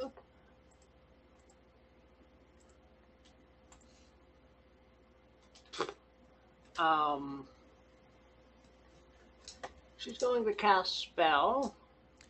I thought she would maybe take Bertok and just drag him away toward Adrian and say, she found a place, let's go.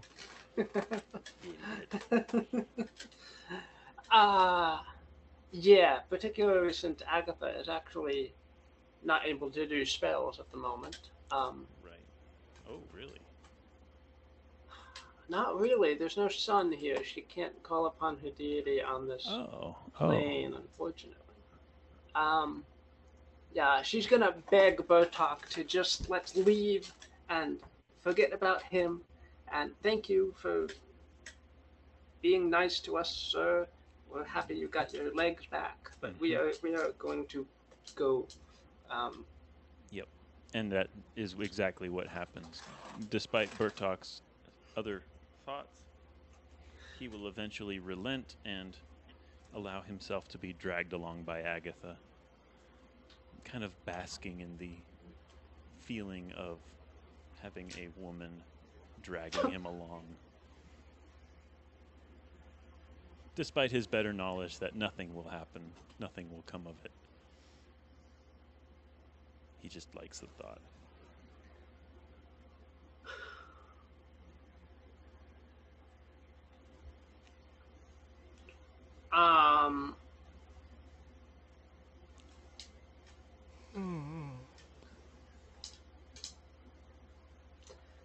As you guys turn to leave, a dark wind will rush over the city, through the plain over the city, and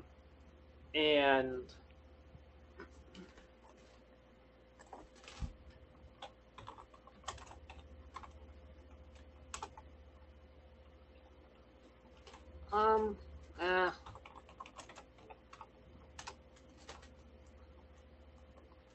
Alright. Your guys will feel that this wind is transforming you somehow. This is bad. Maybe. How is it transforming us? Yeah. Oh, actually, you guys can make a constitution check. Sorry, I forgot about that. Yeah. You guys can, yeah. Defy Constitution. Gosh, what is with this thing? Yeah, Bertok completely fails that. Is Adrian outside the plane enough to have avoided these effects? Yes. Okay.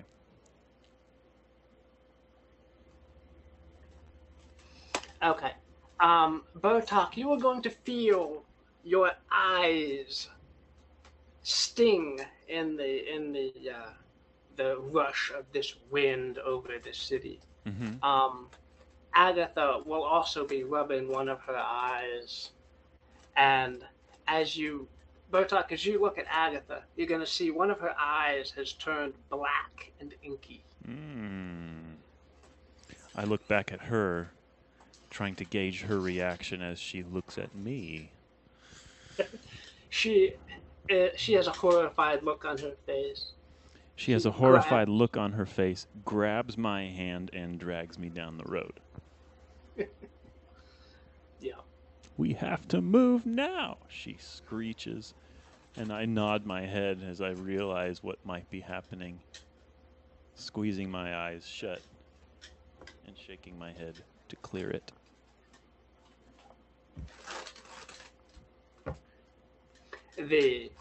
The old man turned into an entity will give you a sardonic wave as you go. Mm-hmm. Yeah. Alright, so you guys are headed towards the light that's still existing? Yes, I hope it's still there. Okay. Alright, it is still there. Okay. Oh, that would be funny if it shifted while you guys were... Right, So, Adrian, because we're wasting a lot of time here, and I'm like... yeah. No, it's still at where Adrian was.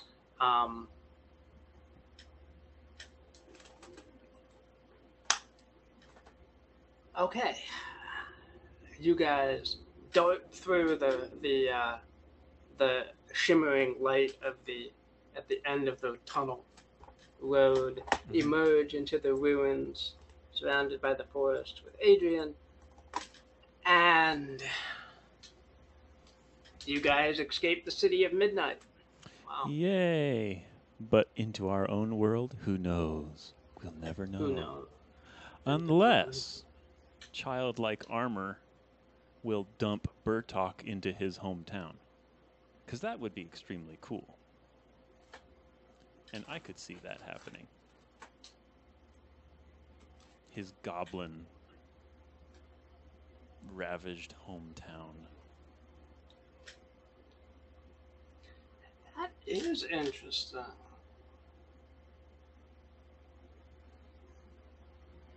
Like days before the confrontation? Wow. Time travel? I don't know. I'm just thinking days after the confrontation.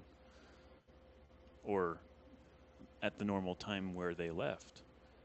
It's like no time has passed or not passed, but they end up back in like Tyrium and the area surrounding Tyrium.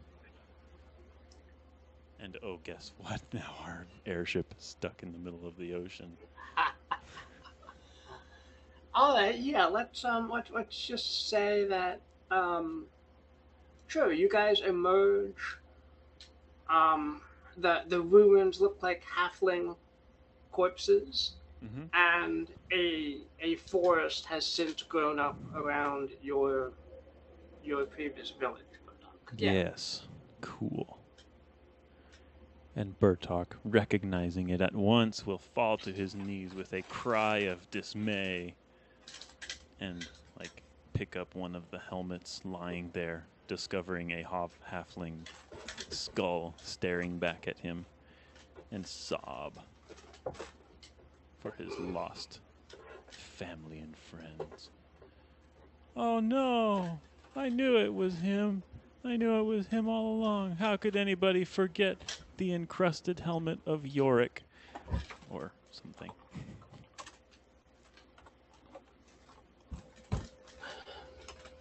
He was the one I knew the best. In fact, you might say I knew him well. This Yorick fella. Agatha will give you a hug from behind. Bertok, I'm so sorry we're back here.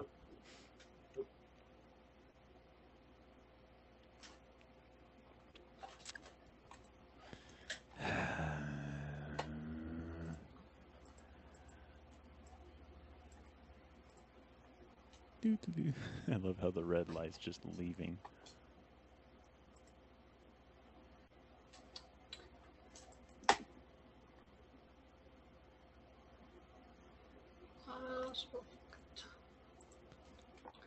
Agatha casts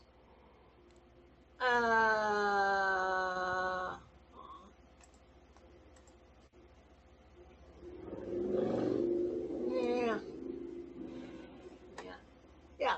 Agatha casts contact spirit and named Yorick the halfling to come forth.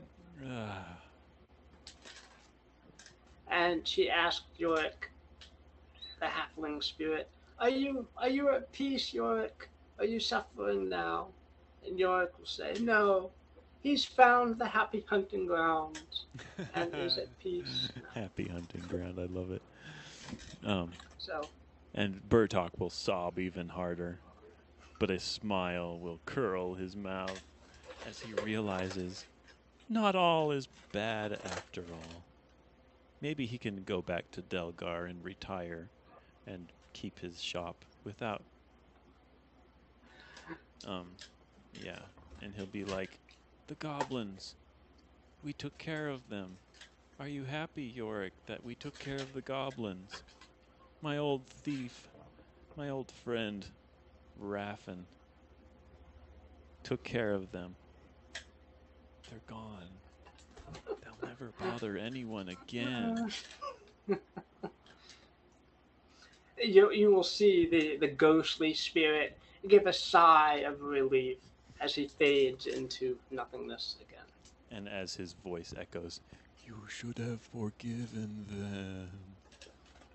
Fade. Yeah. It would have been much easier on you, Bertok, my friend. I don't know. Oh boy. Wow. I hope we recorded all this. This has been a pretty cool session. Yeah, we did. We totally did. Yay. It's probably a good place to stop, too, huh? Yeah. All right. And next time we'll have to figure out how to retrieve our ship. Because that's bad.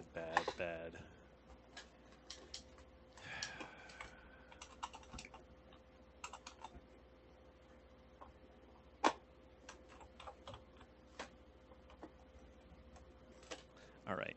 I'll go ahead and